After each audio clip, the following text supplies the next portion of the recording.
And we're live to the Patreon members. Hey, Patreon members. Yeah, big thank you all to you all. We have a lot more Patreon members now. Oh, yes. So hopefully, I'm not sure if they know what we do to start the podcast. So I guess we can start off by because if they haven't gone back and watched our old ones, and if the one with Yakface, which brought in so many new people to Patreon, welcome.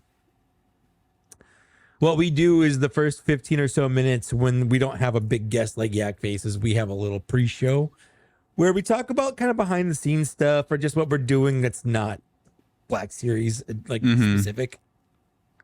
Sometimes we do. Sometimes we go, oh, wait, we should talk about this on the real show. Yeah. Sometimes we start getting down the rabbit hole and we got to stop each other from no, we'll talk about that in 10 minutes. Yeah, that happens at least once every single time. Yeah. But this is just... It's like our warm-up period. It's like our warm-up period before we start. Yeah, and it's a little extra content that's not part of the main show. That's just for you guys, for you watching this. So you might not have joined at a level where you're watching us live. And right now we don't have anyone watching us live, but that'll probably change over the course of the night. We usually get usually regulars. Yeah. Like we're a minute in. We just got one right now. Look at that. Look at that. So you're gonna watch this on the playback. So if you want to join us live and chat while we're talking, you can bump up, but you don't have to because this is still good. Commander Cook is actually with us live right now. What's up, man? And Kirby's also here. What's up? He's a VIP member. We're shout out. Here. Thank you. Thank you both. Here. Thanks so much. Yeah. So anyway, it's just a little introduction. I don't know if you even knew who we were when you joined our Patreon. I think a lot of people joined just so they could watch Yakface. Yakface, yeah. Which I wasn't expecting, to be honest. I wasn't expecting that at all. But I thought we would get a couple, join, but not as many that did. Yeah, it was a lot. I think we got a little overwhelming. We got almost 20 total. Yeah, I think, and or something like that. Our Willie Wilbon is also here. One of my favorites.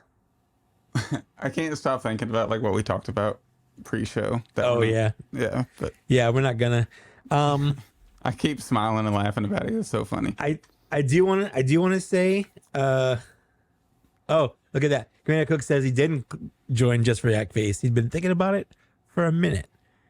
I think he's told me that before too. I've had a couple people that have said, they're whenever they can, they will. Yeah. So, and a couple people did. So, yeah. I watched Wilbon for 5 hours. Well, I didn't watch him the whole time, but I had him on my computer while he was playing Pokemon. Yeah, that was great. That was a lot of fun. I popped in probably 10 to 15 times throughout the day, and you're still live. Yeah. And then I think early on, he said, I forget what Pokemon it was, but he was trying to, he didn't catch Weedle or something, or one of them really lame ones. And then I was saying you have to catch it. You have to catch them all. That's kind of the game. But yeah, that was a good time. Yeah, and I think he's going to be streaming Dark Forces this weekend. So I got Dark Forces yesterday. Yesterday was a big day for gaming because Dark Forces came out and Final Fantasy VII Rebirth came out, which I was excited for both. Mm-hmm. I remember getting Dark Forces when it came out back in was it 94, 95. My dad had to buy... I was 1 year old. My dad had to buy 4 megabytes of RAM to upgrade our computer from 4 to 8 so that I could play it. Wow. To play it, yeah. It was a big deal because I played Wolfenstein and stuff, but Star Wars, I was in. Mm-hmm. I was so excited.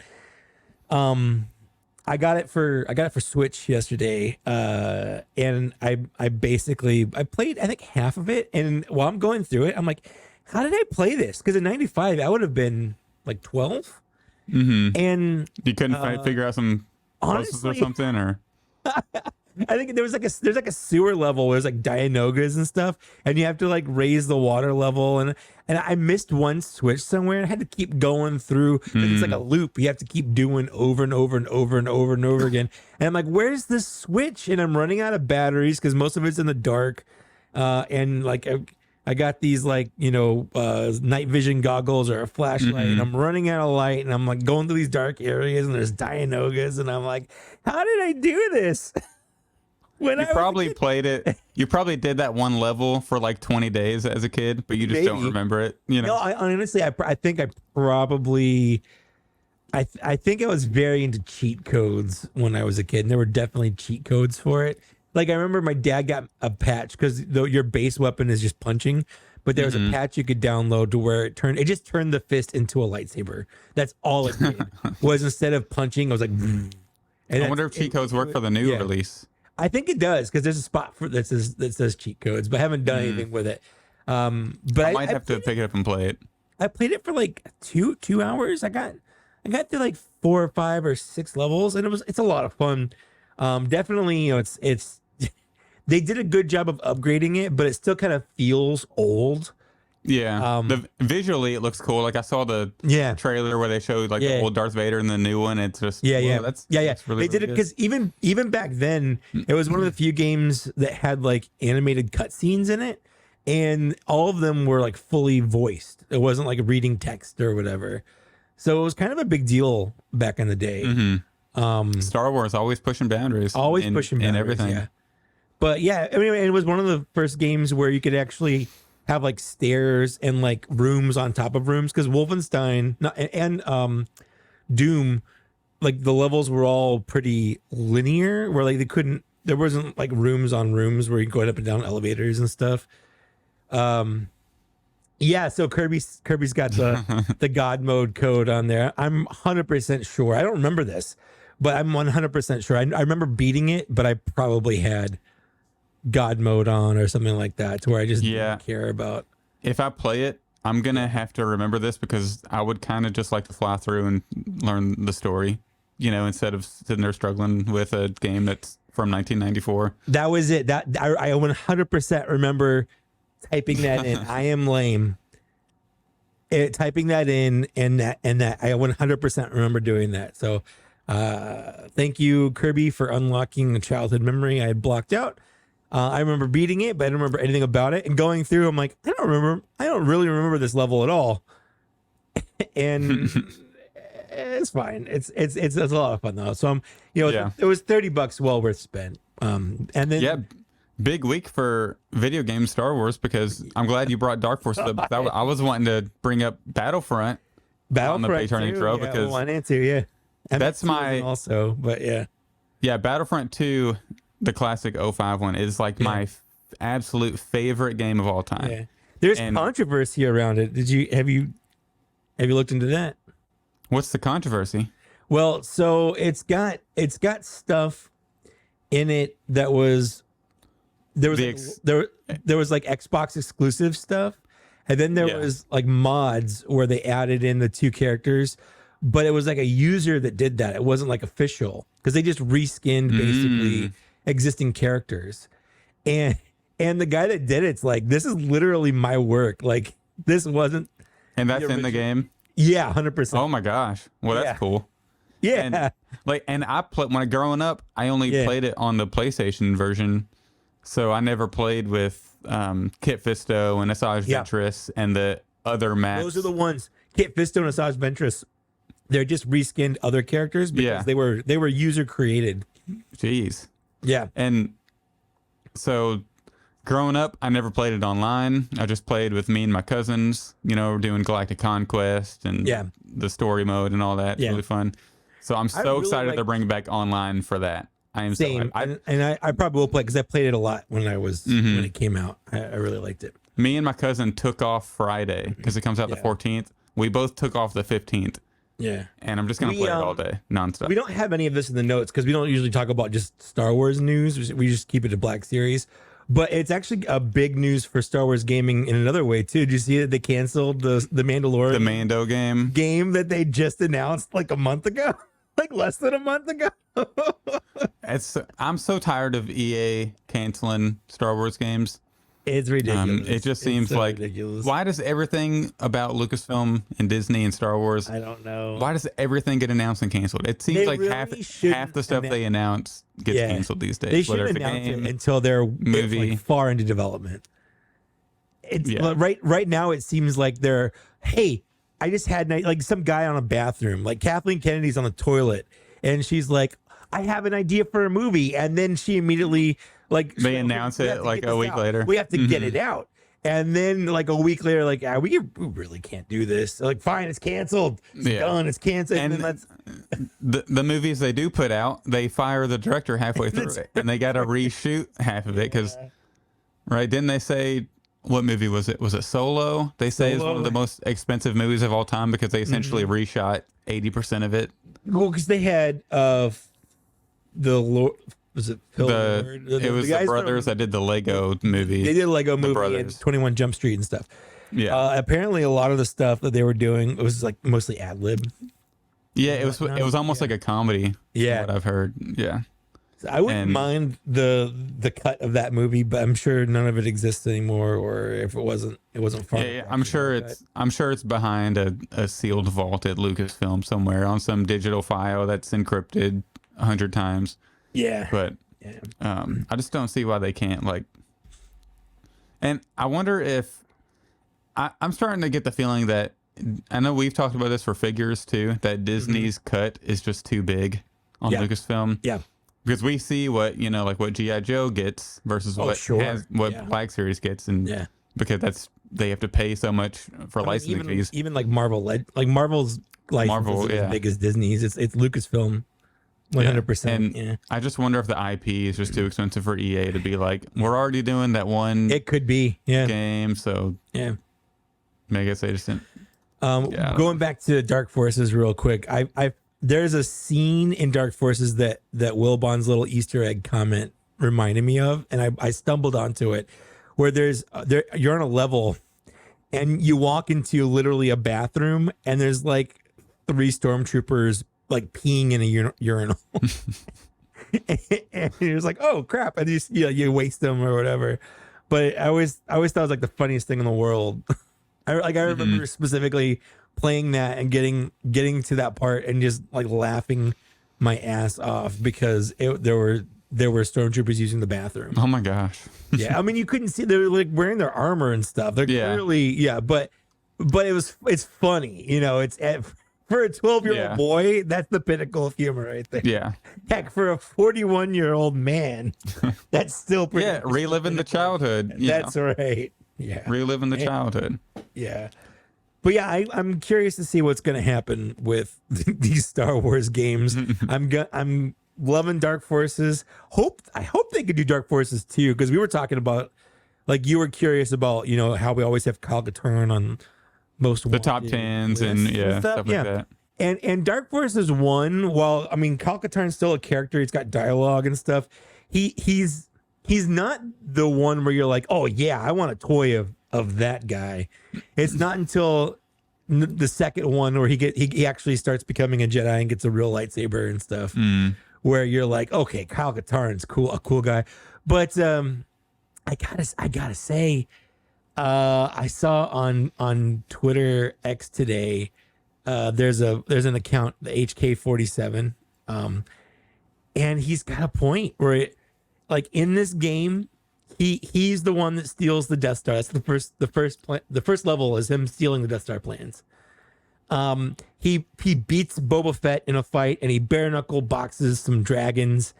And like he's the one that trains Mara Jade on how to use a lightsaber and stuff. Like if this character were a girl, everyone would be calling her Mary Sue 100%. Like there's just so much wish fulfillment power fantasy like on Kyle Katarn. That I love him. He's fun. It's just a fun thing. But if you just look at it objectively, like that's a lot for one dude to really do. And it was different back in the 90s because we didn't have all this expanded universe. Back then we still didn't know who Boba Fett was. There wasn't the prequels. It was amazing that we had a game that had Star Wars music in it at all. It was a different time. I get it. Power fantasy is fun, but if you look at it objectively, it is a little sus. Yeah, I don't even think Rey is a Mary Sue, and a lot of people I don't think so either. Yeah. think she is, but I mean, if you think about it, now she's a Palpatine. She has Palpatine blood in her. Number one. I hate that. I hate that. But- she doesn't consider herself a Palpatine. Her dad didn't consider himself a Palpatine.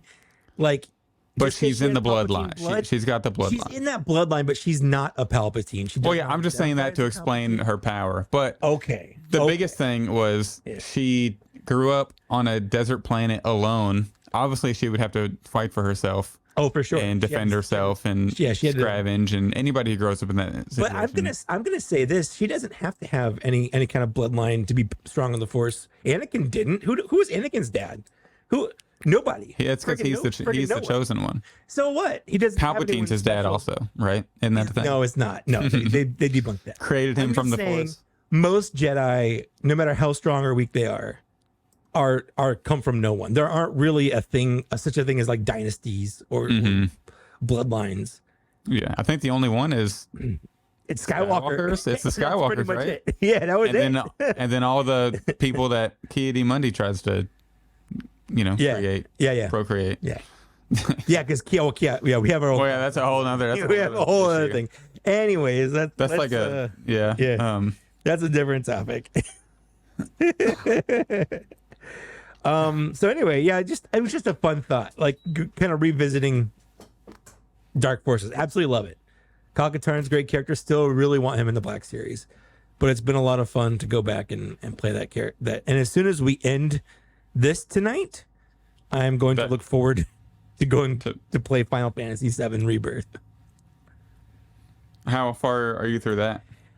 So I played it I got it at 9:00 last night, downloaded it at 9 p.m. and I played until like 11:30 before I was like, okay, I have to stop here because it's a good stopping point. And if I don't stop here, I'll play till like 2 a.m. It's good. I will say, because I didn't play the demo. I was just like, I'm just gonna sit down and play it. The beginning is super That's confusing. the best way to do it.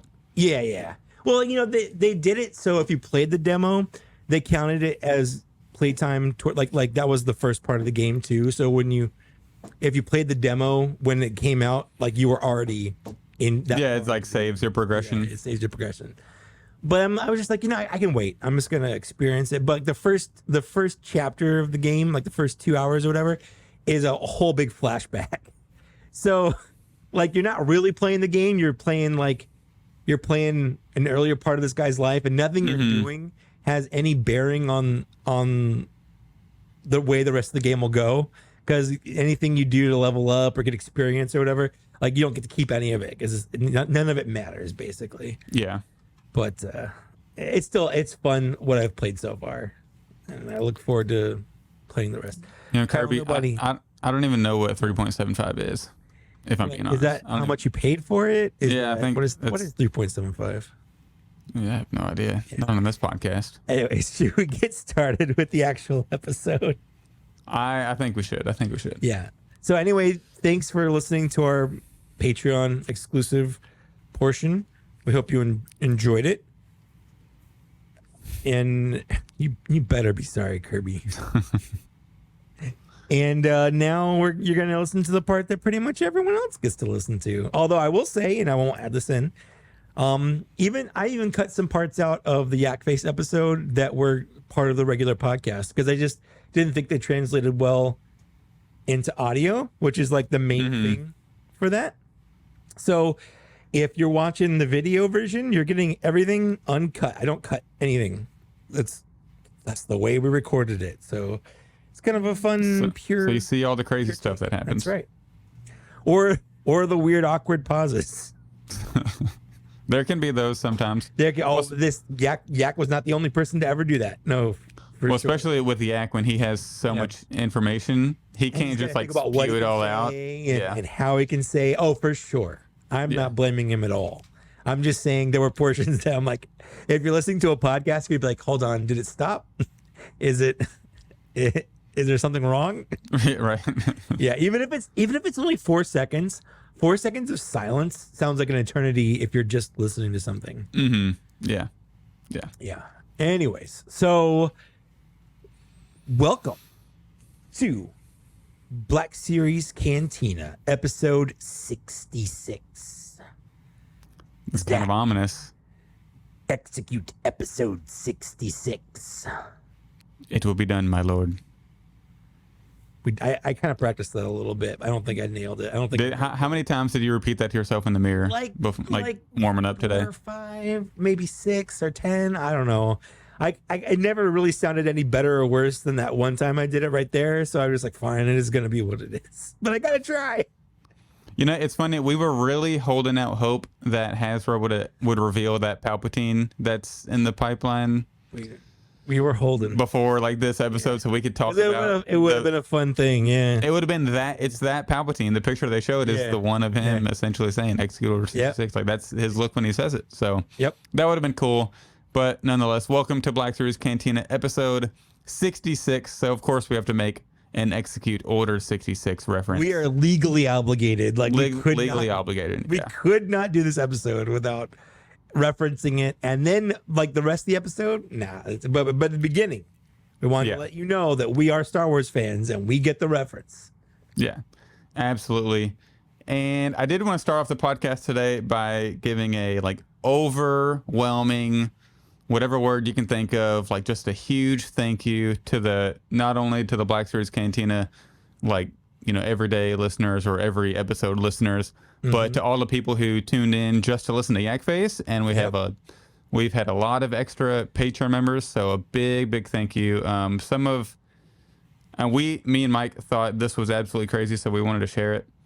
Our episode with Yakface reached the number 7 overall in the United States in the hobbies category on Apple Podcasts. Like that episode was the 7th most downloaded podcast that week, which is absolutely crazy. So we cannot thank you enough. For the overall leisure category, which is a bigger category, it's a bigger subcategory. We made the top 100. We were 99. And then overall podcasts, not just episode specific, we cracked the top 20 for that week. We are the number 17th overall hobbies podcast, which is insane. So just a big thank you from the bottom of our hearts. We really appreciate it. We've had a lot of Patreon members join. I think we hit 70. We had some people cancel, obviously. We had a lot join, but we're still at 70 active. I get it. Yeah, right now. Like that's absolutely. But I checked right before the pod. We're at 70, which is freaking amazing active members. So if you're interested in getting access to the video show and joining us live, you can join our Patreon. And that's not just a Yakface specific perk. That's every episode. Yeah. Every episode is the video of it is on our Patreon. But the audio is always free. So we didn't like specifically gate off our Yakface episode. That's just how we do our things. So, and that's true if you ever go to our YouTube page, which on our channel we're not a YouTube show. We host our episodes there for our Patreon people, and I also go back after a year and I make older episodes public. So if you see a new episode on YouTube pop up that's public, it's like a year-old episode. And I had one person comment. Coincidentally, it was our Dan Larson episode from last year. And that was the funniest comment I've ever seen. Yeah, someone commented, they're like, where did the leaks start? I was like, they're not on this, buddy. I'm sorry. You're gonna have to wait a year or download the audio or join the Patreon. Yeah. Or that's always an option. So thank you to the people that subscribe to us on YouTube. We hope you enjoy older episodes on there. If you ever want to go back and just kind of watch them on YouTube, I've got a playlist going on there. You can feel free to subscribe there. We're at like 600 subscribers by having like very little content, which is neat because it's crazy because I got my start doing YouTube, so I know YouTube numbers pretty well, and having that many subscribers and stuff for not posting anything on there, you know, it's pretty good. But that's not what we're doing. We're an audio podcast because I think it's because that's what we do. People just assume that maybe we should be on YouTube because everybody else does their Star Wars figure stuff on YouTube. But you know, I created this idea and I, you know, threw it out there, and I'm so thankful that you were one of the people who replied and that I reached out to you to do the podcast with. There was no other Black Series specific audio podcast for people like me who I never consumed like I watch a little bit of YouTube. I don't watch a lot of YouTube, and I like to listen on the go, like while I'm mowing the lawn or playing basketball or driving in the car. Like I'm an audio podcast listener more than I am a YouTube watcher. So I was like, I wonder if there's a target market for people like me who want to listen to Black Series content. I have this big Instagram page. Maybe I should reach out and find somebody who's also interested in doing an audio podcast. So, and then this is what it's come to, and can't be more thankful. I did it. We did it together. So I did want to ask on the top of the show, did you think I kind of thought it was weird. It was just a weird feeling. Did you also think it was weird that like the entire community was talking about, because we had like all the other channels were talking about our podcast and the leaks that were on Black Series Cantina last episode with the Yakface, but we had to wait. Like we didn't. We have to wait. We haven't gotten to talk about it, even though it was on our show. Like we were the source. and like, so I'm glad. Like this episode, we finally get to talk about the leaks. Normally, when this episode we're going to talk about old news, basically, but we have to give our thoughts because you can't do it in real time. There were some of those things that he leaked where I didn't even process that was a leak until after he said it, and you have to play it cool. You can't be. Oh my, you kind of have to play it cool, like, oh, that's cool, yeah. Oh, tell me more about this, Jason. So. Now I can react and talk about it. You know how hard it was to like keep the podcast going forward and not being like, hold on, is this Anakin? Are we talking about Ahsoka package, episode 3 packaging? What are we talking about here? So, it was neat. And definitely we're gonna unpack that among other things in today's episodes. The aftermath of Yak. And we had some people, saying like, oh, you should have asked about this, you should have asked about that. We didn't want to make the entire podcast just poking him about what can you leak, what can you leak. But we were like, come on the show. You had some thoughts about the line recently. If you want to leak something, go. We're not going to stop you. But we didn't want to be the ones like, like begging him. We weren't there pumping him for information. We weren't like ringing him out. We weren't grilling him. We were just having a conversation. And if leaks came up, that's cool, but that was not the reason we wanted him to be on. Yeah. Like we'll gladly have Yakface on in the future. 100%. And if he doesn't want to leak anything, that's totally fine. If he doesn't leak, if he doesn't leak anything, absolutely fine. He's a cool guy. Look, I think the community as a whole has been pretty excited about that also. Yeah. And we'll get into it. We'll dive into that a little later. But you want to jump into some fine additions? Yes, I have a lot. Okay, I have two. I have two individual items. You go ahead then. Yeah. I'll jump in here, and neither of them are Star Wars because nothing's really nothing's come out. Shipped. So I did get. I kind of want to talk about this 1 second. Actually, yesterday I've been looking for this Goku, the Kaioken Goku, for months, literally, because you can't order it online, and it's just randomly showing up at Walmart and Target. And it looks a lot better than the original, like super shiny version. I think they did the paint pretty good. He's got like a reddish tint to him all over. And in the show, for people who are familiar, when he does the Kaioken, his body turns unique, has that red color all over him, and then like the red effects around him. So excited to finally grab that. It's one of those $35 ones, so pretty cheap for a Sedge Fig work. Yeah, very cheap, very affordable for a figure art for sure. Yeah, and you know what's funny about this is like, remember when I started this, I said I'm only going to buy the essentials, but now I have a Kaioken Goku. Yep, that's a very specific Goku. Yeah, like a very scene like it's not just this is my regular Goku. This is my Super Saiyan Goku. Like no, that's a very specific Goku. Yeah. But the one I'm super excited about, it's one I've been wanting for a while because people say it is kind of one of the best in the line. I got Krillin, which is really cool. And I got him in this, throwing the Destructo disc or whatever it's called. Senzu bean. He's got a little bag of Senzu beans. With the Senzu bean bag. So I can't decide if I want to pose him like this because I would need a stand for it. Yeah, you have to get a flight or for that. Yeah. I'm gonna grab this plastic to show. He also comes with like a lot of different alt heads, but see the one where he's like freaking out. I feel like that's Krillin. You know what I mean? Like holding the Senzu beans. Thank you, Wilbon. Like spazzing out. Properly spelling out Kuririn's name. No, that false. Which is also he's throwing a Kienzan, not a Destructo disc. I don't know. I feel like that's what he says in the show that I heard. That is what he so- says in the show, in the dub show, filthy dubber. That's the fake one. That's The sub. the Kienzan and his Yeah, that's- Kaioken. That's the fake version. I'm trying to pull out this head. This is the head I think I'm going to display him with because I feel like this is Krillin. Right? That's a What do you very think? Krillin head for sure. Yeah, like the scared because he doesn't do Yeah.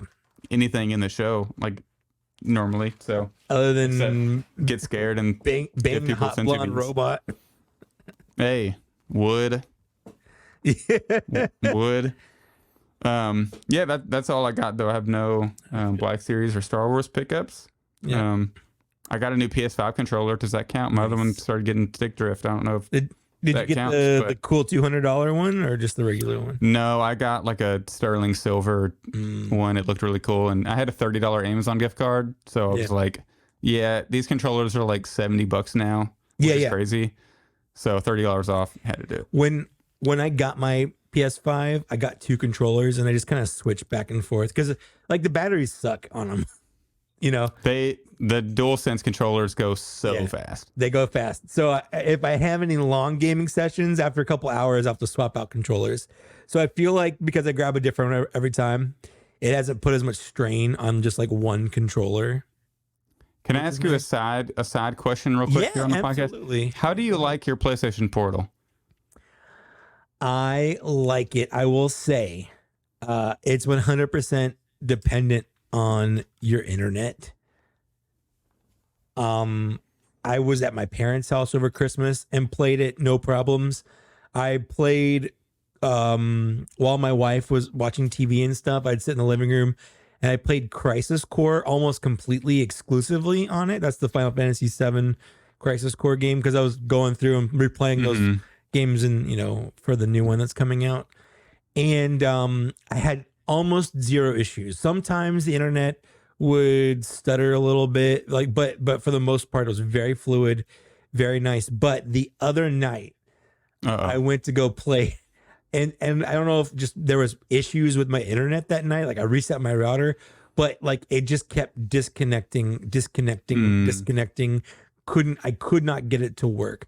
But I would say so. Like from my experience, 95% of the time it plays flawlessly, absolutely no issues. Okay. The battery life's a little short. It's about the same as a controller, about 3 hours or so, but it's got a big screen in the middle, and I think for $200, if you want to be able to play your PS5, not on TV or whatever, you have to be somewhere, as long as you've got internet, it's a good experience. I'm considering one. I'm thinking about it. Yeah. Right. My turn. So let's do not Black Series first. After a year of waiting, I'll do Ninja Turtles first. After a year of waiting, I got this really cool not Donatello figure to go with my my not Leonardo, and I say not because they're like third party figures. I was are they KOs? They're not KOs because there's like these don't exist anywhere. Like these are I gotcha. original takes on Turtles. It's just they don't have the rights to do Turtles toys, so they call them like I think Spring and Autumn. I think are their names. I've had Leo, not Leo, for a while. I just got the Donatello, and he is phenomenal. Absolutely. Quote unquote customs. So no, those customs really are KOs because like someone just ripped off Hasbro's like actual figures, whereas like no one's ever made this before. They just made a character they didn't have rights to make a character of. I don't think people's IG accounts are going to get banned for No, absolutely not. for posting some turtles. Maybe guess but- we'll see. Yeah, but fantastic figure. Absolutely knocked it out of the park. Really, really cool. I also I went to the dentist last Tuesday, and I was a good boy at the dentist thing. I bought myself a little $50 Transformers toy. I think on the last episode I showed off that YOLO Park Megatron, but they also do just like these little cute little snap together mini guys, and it was like $50 and you got 6. So I got Starscream here. I got Bumblebee, who's I think is my favorite. I just like I think it's like his big shoes, his big feet. I got Grimlock here, who's in Dino mode. He can't transform. They don't transform. They're just little guys. I got. Is this a whole set for $50? It's a whole set for $50. That's not bad. That's not bad. No. And they have decent posability. Like, and they're kind of model kits to where you just have to put them together. But everything's put together. But you have to like put the arm on the body. You have to put the leg on the body. You know, but you don't have to like assemble a leg. Yeah. We got Soundwave here, and then it comes with Optimus and Megatron. But the Megatron that I originally got was the arm just wasn't in the package. So I ordered a second one from Amazon as a replacement. I'm like, hey, this is broken. But then I'm like, I sent it back, but I'm like, they're not gonna notice that it's missing pieces because it was already missing pieces. So Megatron's good arm I put on my Optimus Prime because in the new comics, there's a scene where Optimus Prime just puts Megatron's arm on his body, and so I thought that'd be kind of fun to kind of recreate. Yeah, little scene specific. I like it. A little scene specific. You know me, I like the scene specific stuff. You do. But they're just fun little toys. And then I got more Mythic Legions. So it's been a very expensive week, but a lot of the stuff I pre-ordered a long time ago. Like Donatello, pre-ordered that ages ago. The Mythic Legions here, pre-ordered like 2 years ago. And it was like, but this chick, her name is Thrace. She's like a evil little magic person, I guess. Yeah, almost like a witch or something. Yeah, she's like a witch. Yeah. Give her staff to what's her name from Ahsoka show. Yes. And then I got this guy. I don't actually remember his name right now, but he just looks like Palpatine to me. Like he's got electricity. He came with electricity stuff. Like he just looks like a legally distinct but very similar Emperor Palpatine. But if Emperor Palpatine had a giant beard. Or he could be like the father from Mortis. That. Yeah, that's a good point. There you go. Put that above like your Anakin and Ahsoka. And then I got this other wizard guy who looks kind of Gandalf-y to me. That's also the father from Mortis. I think his name is Samir. I just don't remember the other guy's name. But yeah, they're fun. They're just fun. Like the cloth goods on them are all wired. Like they're really nice. But the coolest one is this big old demon dude. Yeah, that thing is insane. Yeah, he's got like fire on his hands, and his name is like Azza Hazar. And you'll appreciate this because he is actually made by two lesser demons essentially fusing together. Oh, that's cool. Like, yeah, they do a fusion dance kind of thing, and they turn in, or they were originally this guy, and he got split into the two, and then they like some Piccolo stuff. Yeah, yeah, it's 100% like that. Yeah, now, I was about to say, I wonder who originated that idea. Yeah, right. To me, he's kind of like Balrog-y, so I bought him at the same time as the Gandalf looking dude because that was my intent. Was it kind of looks like Gandalf and a Balrog, and I appreciate that. I do wish he had like wings though. Like I think wings would really bring it all together. Yeah, bring it together. But he still looks cool. I still dig him. And that's it for Mythic Legions. I did because they were having a sale on Amazon. I got another Endor Rebel Soldier for $25. Can't pass it up. No, I wanted a second one because he has two faces, obviously. Yeah. If I didn't have a second one already, that would have been. And I think I did. I think I did get my second one when they had like a used, like new one. Used one. It was like $18 or something. I think I got it. So this was 25, which in my head, I'm like, that's the normal figure price. I was waiting for them. Yeah, that's perfect. To come out with him in like the regular boxes, and I thought about it. I'm like, that's normal figure prices. If they came out with him in a regular box, he's gonna be deluxe. He's gonna be in a deluxe. Yeah. So I'd rather save the money and just buy a second one here and just skip the box one if they ever come out with it. But I feel like it's been so long now. Like I don't even know if they're gonna. You know. Yeah, it's best to just go ahead and get it. Yeah, and Wilbon's right. They are $22 on Pulse. So if you have premium, they're a little cheaper. But I just checked before the show and they're sold out, so I wasn't going to mention it. But the big thing for me that I did Black Series wise this year was I finally also did the thing with Balin and Shin, where now they have. You were talking about this. Yep.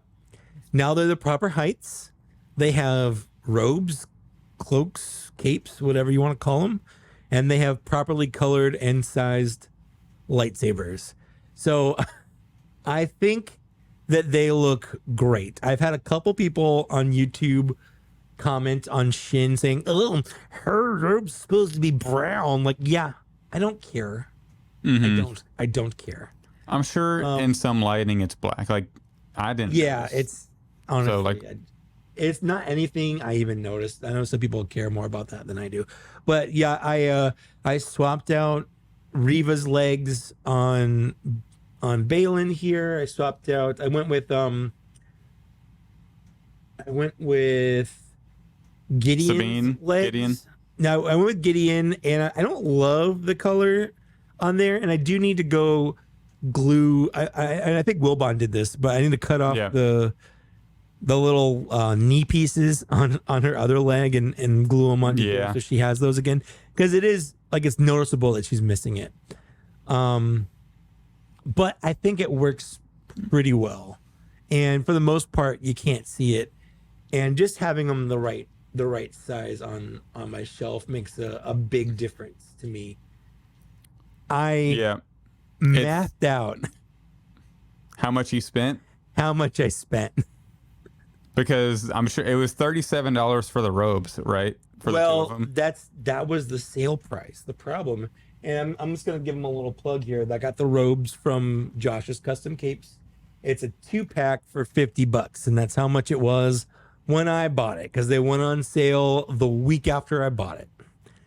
So I could have gotten them for $37, but I spent $50 on both of them. So in my head, they're jeez. and you know, it's like, okay, do you want to spend the same amount on a robe as you did the figure? And in my head, I'm like, yeah, because it's like a handmade robe. You know, like one guy is cutting these out and sewing these and this isn't a mass produced thing. Like, I get that this is you're supporting an individual person. Exactly. This is trying to make a side hustle. Exactly. So I didn't have any problem spending that much on there, because I don't think Hasbro's ever going to do it. So each figure was $25, obviously. Now, I didn't buy the lightsabers. Was it 3D? We had those 3D? Gifted to us from a 3D cubic prints. I have his card somewhere. Cubic 3D prints. Cubic 3D prints. That's Cubic 3D prints. Sent us the orange lightsabers, but they're only $5 a piece on his Etsy store. So they're really good, though. I would recommend people go check them out. They fit well. I actually think that they feel better than the ones that Hasbro does, like the plastic that he uses, or resin or whatever. I think it's better. Yeah, you could not, like, if somebody told me that they were like, I would believe it that if Hasbro like released this essentially, same. You know, I would have believed that they came with the figure but they do feel a little better. They're thicker than the blades that Hasbro provides. Yes, they are a little better quality. Yeah. The big thing is the pegs, the plug-ins. Like, they're not super thin. They're not. No. Like, if you look at they still fit in just what's fine. His name? Yeah. Fifth brother. Yeah. If you if you try to take his lightsabers in and out too much. Yep. Mine broke I think the first time I did it. So I just have his on his back. His lightsaber hilt. Yeah. So we've got that brings both of these up to $30 if I had paid for the lightsaber thing. So I'm counting that. I got the Reva for $13. I got the Gideon credit collection for $9. So that's another extra $21 on there. And then the cloaks, like I said, I paid for $50, but you can get them for $37.50 or something like that right now, which is it's a good deal. So total was $131. Oh my gosh. $68 for Balin and $63 for Shin. Wow. So that's a lot. It doesn't feel like a lot because I'm buying, you know, little piece here, a little piece At there. a time, yeah. Yeah. But when you add it all together, like this is a friggin' expensive figure. But Well, and not only is it expensive, Yeah. but it's also time consuming because you have to swap the 100%. thighs Yeah, and all that. You have doing to that work whole on it. thing, yeah, I was downstairs, you know, microwaving because I did my. It took me so long to kind of get some of the parts off that the water started cooling off, so I had to like re-microwave it and whatnot. And See what I do? I just put a pot on the stove and boil it, stove, and then yeah. drop the figures in for a couple seconds, and it's so hot that it just that's probably why I don't know. I just wanted to do the mug because it just pops off like hot butter, smooth. That's what I would recommend. But like my wife calls down, she's like, "What are you doing?" I'm like, "Fixing toys." Like it's unusual, but You're doing surgery. I was doing surgery, but it worked out. It worked out fine. Didn't break anything. Everything came out pretty good. Listen, if you watched my review of this on my YouTube channel, like the reason I did this is because Hasbro 1000% dropped the ball on these two figures. In a vacuum, they looked fine, but on your shelf together, which is where you're gonna put them, they were awful. It sucked. I have a question. Yeah. Is Balin's skull Yeah. Hasbro's biggest mistake on a figure in like the history of the Black Series? If it's not, it's at least top 3, and I cannot think of anything that's worse than what they did with Balin. Balin was the same height as Shin. I'm trying to think about in terms of there were other bad figures like Poe Dameron. Well, yeah, and like I know, like, you know, Slave Leia is R2 too tall, but R2's being too small for 10 years. But that's still and on top of that, making so many multiple repaints and remolds of that over and over again, all of them. At least with the small R2 mold, you can get away with it looking good still, because the casual fan wouldn't know that it's undersized. Yeah. But Balin, I feel like people know, if they know of the actor, they know he's like 6'3", and you can just watch the show and he's towering over this girl he's with. I think if you were to put it in context of in terms of a modern toy, in terms of kind of a big deal in the show, like a character people were looking forward to because of his presence in a show, I think it's easily their biggest misstep within the last 5 years or so, for sure. Modern history, it's the biggest blunder, I would say. I think honestly, and this might sound hypocritical, it might be on par with the Rancor, but well, that's but that's a bigger can of worms. But I'm talking about, I feel like that was more of a marketing thing than actual the figure. The only issue I really had physically with the Rancor were the eyes. Yeah. And you could also just probably paint those if you wanted to. You could paint the eyes, yeah. But as far as like the actual figure, maybe like the comic Chrysanthemum. But even then, I feel like Balin's worse. I think Balin is worse when you look at it in the long term. Where like in the moment, I had a bigger disappointment with Chrysanthemum because we had just seen Book of Boba Fett, and then what we got was exactly what we were hoping we wouldn't get, was a repainted Chewbacca, and we knew that was wrong. But when you put that in context of, but that figure existed in Hasbro's terms much longer than they knew this new Chrysanthemum. That's why it took us a year, to get Chrysanthemum. So like that was just really bad timing. And I think if Chrysanthemum had never been in Book of Boba Fett, like no one would have really cared. Oh, it's just another black Chewbacca. Like no one cared that Zalbar is also a Chewbacca, and like his head looks different, but like he's still just a different Chewbacca, you know.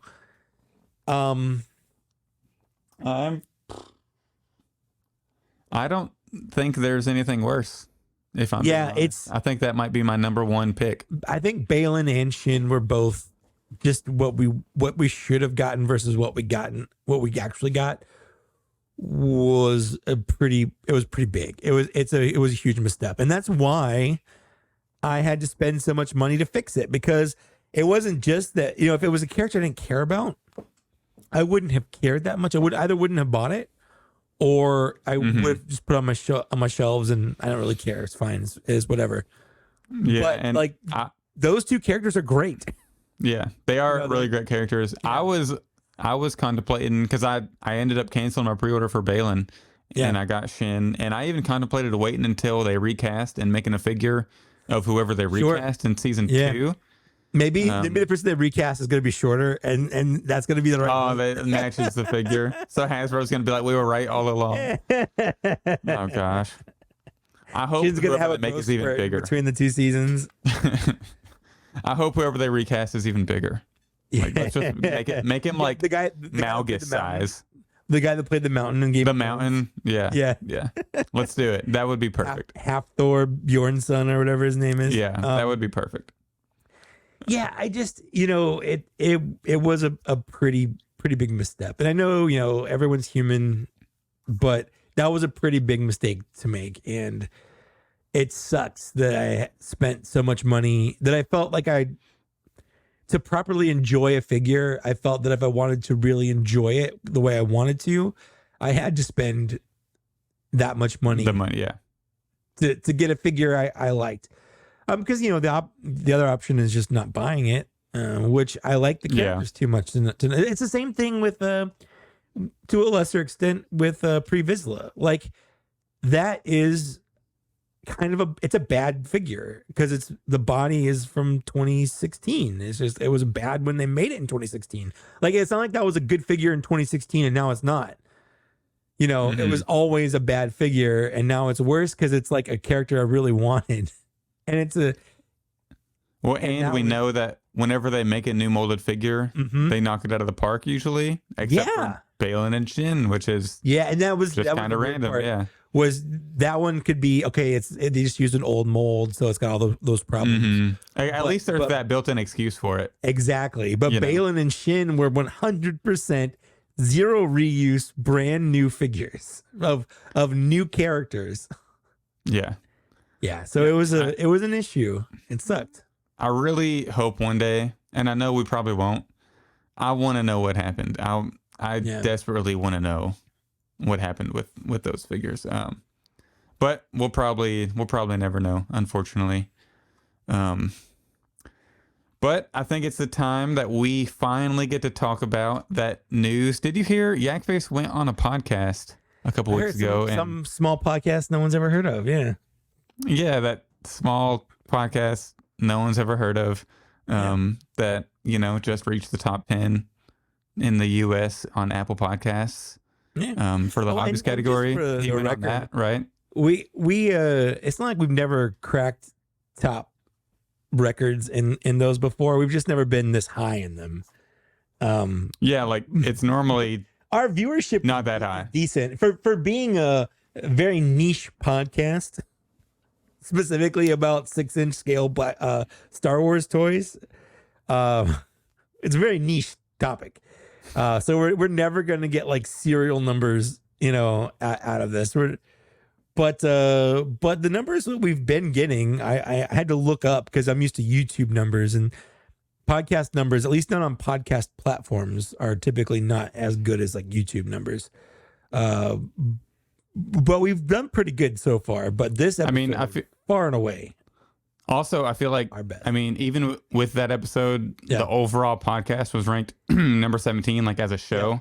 As a show. And I don't know if it's still there, but if you go on podbean.com, go to the hobbies category where it says popular podcasts, our logo is right there. So I kind of feel like we made it. That's just me personally, but that was kind of the moment where I was like, wait, we're on a featured podcast page and we don't pay for ads or anything. Nope. We made it there specifically on downloads, which is insane. It's crazy. Yakface just went on a small little podcast the other week. Two cool guys. We recommend, subscribing to the Patreon. Yeah, people on the Patreon. You want to go over just the highlights real quick and give our thoughts because we haven't been able to do so yet? Yeah. Because we we had them on. They were revealed on our podcast, so it's hard to talk about them in the moment.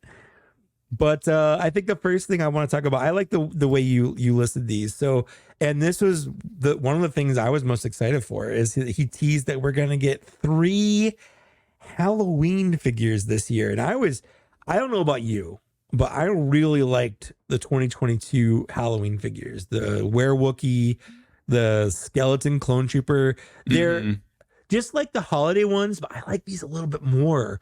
I put the holiday ones, the Christmas ones up back in their boxes, and they're in my closet. They're not even like in the garage. They're just in my closet waiting for next Christmas. But the Halloween ones, I still have on my shelf. They round the full year? Yeah, because they're fun. These little skeleton, I like doing, I have like the skeleton clone trooper and the little like my thriller kind of pose. And I like that the where Wookiee comes with the orange pumpkin Camtono, like this. Yeah, it's really cool. It's the right amount of fun. And I was actually disappointed that we didn't get any last year. Yeah, same. Because I enjoyed the Christmas ones, but I think I have the Wookiee one, and I think I might have one more. I honestly don't even know. But the Halloween ones, I'll probably buy every single Halloween one that they make. I will say, I like that there were only 2 when they came out in 2022. Yeah. I would prefer they don't release waves of like 6 of them like they do the Christmas ones. Keep them like 2 or 3. And the same thing with the Christmas ones. If they did 3 Christmas ones and like 3 like Halloween ones, I would appreciate that a lot more. I think 6 is a bit much. 3 is a better number. Yeah, but Yakface, I think he said 3 Halloween figures. Yep. So that's pretty exciting. I'm just really hoping for a Count Dooku Dracula. I think that would be so sick. He also mentioned more named clones and Jedi on the way. Not only those like 2-packs, but a couple single releases to look forward to, which will be awesome. Mandalorian Warrior repaints, which I know we'll talk about specifically we'll talk about later that in the show. Yeah, that's going to be a topic later. I think we're in the same boat. We're kind of hoping for the Judge. I think some of the other ones with like orange helmets and just kind of mix and match armor rather than just all this blue toned Mandalorians. Commander Cook says a zombie Zuvio would be really cool, and I would like it if they did stuff like that. Or was it the skeleton astronaut who did the Count Dooku vampire, the Dracula Dooku? Yeah, like stuff like that. I think would be fun. That would be really cool. Yeah. No surprise to anyone, Yakface said there's going to be more Ahsoka show figures to look forward to, probably in that Thrawn wave next year. Probably. You know what? I was thinking about it because I was looking at the release schedule and I didn't really put this together because we don't know a lot about what's coming out this year. We know there's going to be more Ahsoka stuff or whatever, but the Acolyte is coming out this summer. So I would assume we might get some of that revealed. That we're probably going to get a lot of, or not a lot of, but like maybe a wave or 2 of Acolyte themed waves that they can't do. They just can't talk about them right now. And probably a couple Skeleton Crew. Yeah, but the problem with Skeleton Crew is it got delayed. Well, how far though? Isn't it coming out soonish? Let's is Skeleton Crew release date? I thought it was this year, right? Or is it not? It says 2024, I guess. I saw that it got delayed though, but I don't know when. For some reason, I was thinking it comes out after Bad Batch, but I might be crazy. No, it was supposed to, but it got pushed back. So originally, it was supposed to release January of 2024. Yeah, that would have been, 2 months ago now. At this point, whenever people are listening to this in the beginning of March. Yeah, I guess there's not an official release date yet. So I guess the next thing is going to be Acolyte. Yeah. And we don't have an official release date of Acolyte, but I think people have been saying June or July. Well, that would still make sense because if you think about it, if Skeleton Crew was supposed to come out initially December of 2023, January 2024. That means Hasbro's already working on the figures for that. Oh, most for likely. sure. Yeah. So for they sure. probably were slotted around this time. Yep. So they're probably just waiting to reveal those and push those. Exactly. And yeah, that's what I'm saying. And now we're in this. That's why we don't have a drought, lot of news on upcoming figures that are part of like mainline or main wave. So it looks empty, but it's because they just can't show us the figures. Yeah. Right now, but yeah. So there's that. But yeah. So obviously we're going to get more Ahsoka figures to go with. Who would you like to see?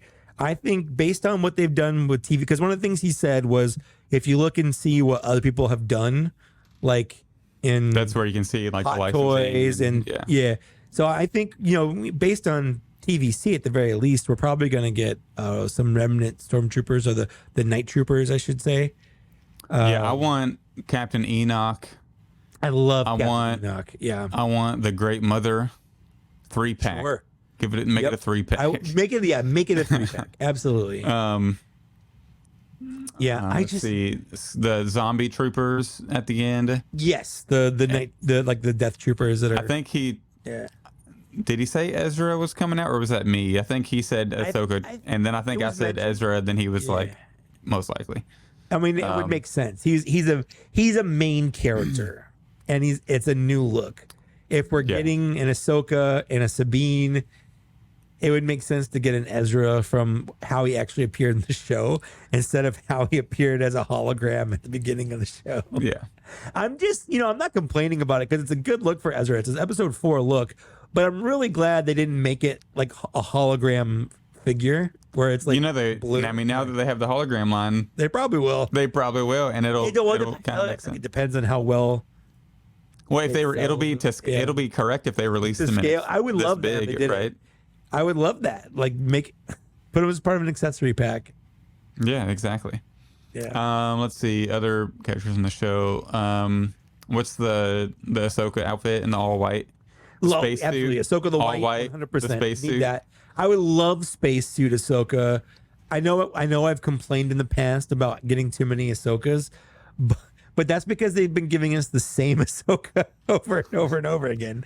I would love getting the new Ahsoka, Rosario Dawson Ahsoka. Yeah. Are we going to run into the issue whenever people are saying we have way too many Kenobis from the Kenobi show? Are we going to run into that with the Ahsoka show? I feel like as long as they keep it to those 3 Ahsokas and prioritizing the Ahsoka the White, I feel like that's good. But you know what? In hindsight, looking at the Kenobis, like they gave us all of his looks from the show. If they hadn't, that's what people will be asking for. Mm-hmm. Like if they never gave us the Mythos Obi-Wan from the Jedi Legend one from the end, or if they never gave us like the Jabim one or the one with the blue. Yeah, if they never gave us those, people would be asking for them. And that one was a exclusive anyways, so it didn't take up a mainline slot or anything. Correct. Yeah. Well, I guess and the other one was Walmart, right? One, yeah, Jedi Legend one didn't take up a mainline spot either. Yeah, just the Jabim and the Wandering Jedi version. So at least they did that. Like they gave us all the Obi-Wans and they kept it. Like I would be okay. They kept a couple of them exclusive. If like spacesuit Ahsoka, who visually, I think that's the one I would look forward to the most. If they announced them both at the same time, like Ahsoka the White and spacesuit Ahsoka, just because I dig like spacesuit aesthetics, I would be way more excited about that one than Ahsoka the White. Even though I would say Ahsoka the White is arguably the more important figure to get from the episodes. And I agree with Travis here. He says, I got one. I want all of the Kenobis. Keep them coming. I still want the Spice Lab, Breaking Bad Kenobi. That's true. That's true. And the mask. That's one Kenobi we didn't get was the Spice Lab one. Yeah, I think that would be a fun one. Let's see. So some really exciting news. Yep. He basically confirms that the Darth Maul that we see, the leg on the Droideka box, is a new mold, and the old one is retired. So that's... But I feel like that one could show up here in a second. So new Darth Maul is exciting. But this is the one.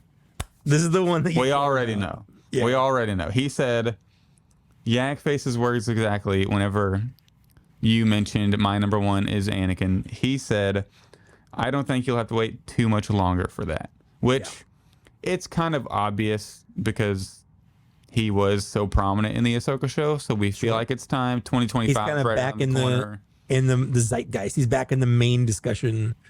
Hayden Christensen is hot right now. He's always been hot. What are you talking about? I would say more than usual. Yes. More than in the last. He's more in the news. That's for sure. More than And news. Yeah. speaking of Hayden, I'm hoping to meet him next month because Indiana Comic Con, I think it's in Indianapolis. That's only like 2.5 hours from me. And I kind of want him to sign my dual Zen to Darth Vader, which would be sick. Man. That'd be cool. So it's going to cost $300 to meet him, but worth it. Yeah, it's going to be $45 for the pass. Okay. And then $200 for the auto. Yeah. So, yeah. Hey, plus gas to get there. And I paid $100 to get a selfie and an autograph from Johnny Young Bosch, who was the second Black Ranger in Power Rangers. So, like, I'm not. You got to pay for what you got to pay for. Yeah, look, I've spent more on worse. Look, we'll just say that. I've blown more money at the casino. He was also Bastion Stamp. Totally. He's Ichigo in Bleach. Like, this is a guy. Like, yeah, I'm gonna meet. Yeah, cool guy. Yeah, it's a cool guy. Yeah, I'll go meet him. So paying $200 to meet your favorite Anakin Skywalker of all time. Because exactly. Sebastian Shaw is famously dead, even though he's a better Anakin Skywalker. No, he's famously dead. Stop.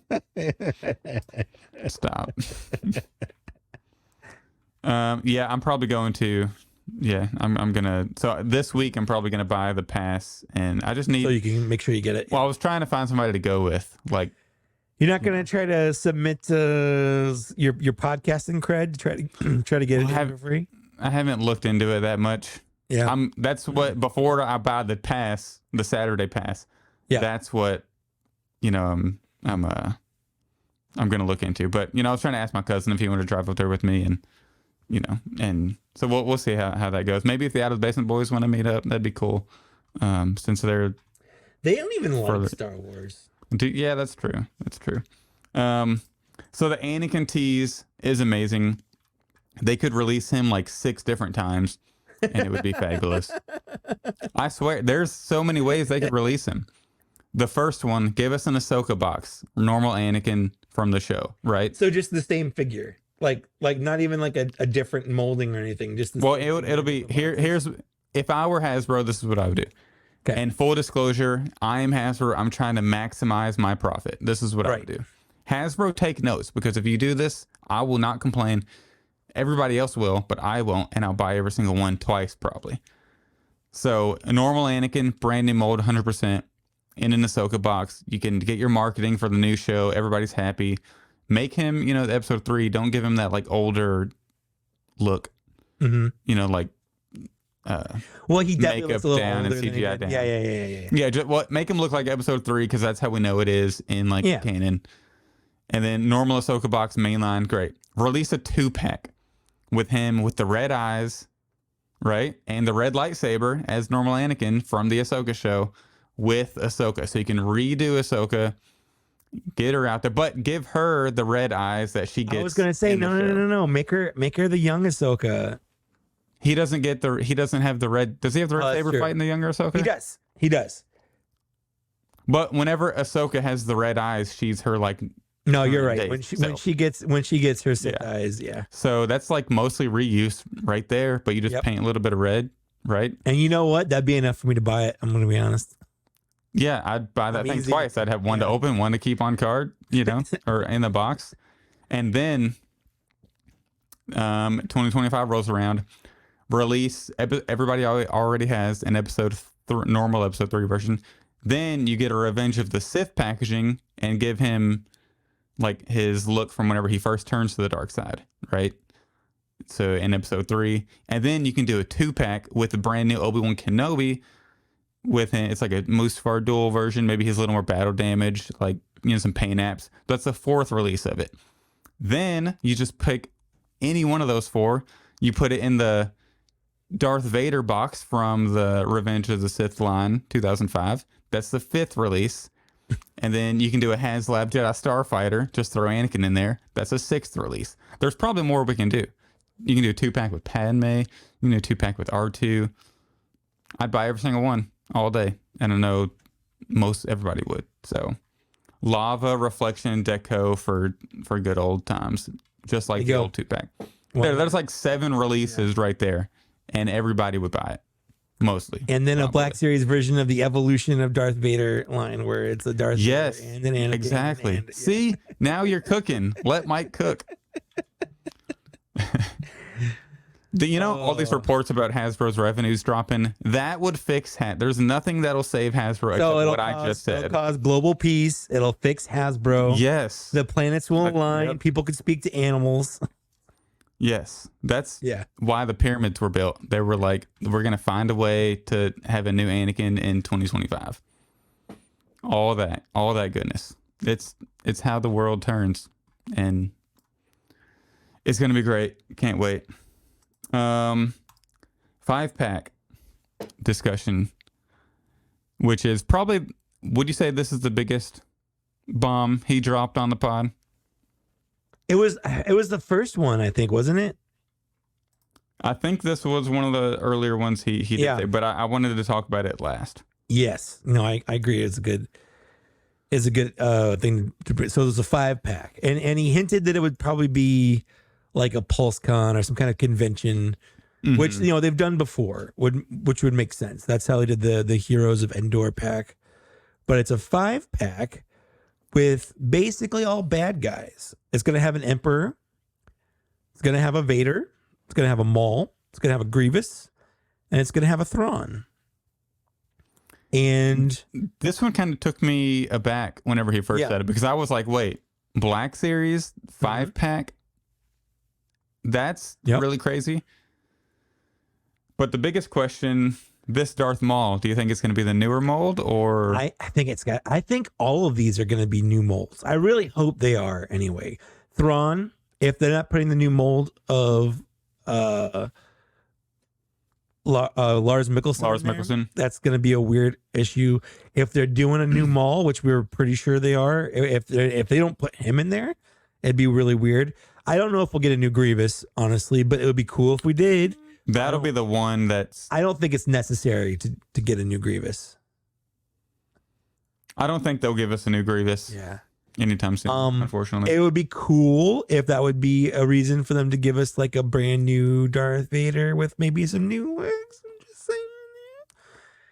And it would be cool if the Emperor... I know he said Emperor, but it'd be cool if it turned out to be like Sidious, and it was that new Sidious that they're gonna do. And maybe this seems to be more of like a prequels themed pack, because Thrawn was still around. Yeah, you could the prequels era. I feel like if it were a prequels thing, though, they would have put in Dooku instead, because then you'd have all the villains from every movie. That's a good point. That would make more sense.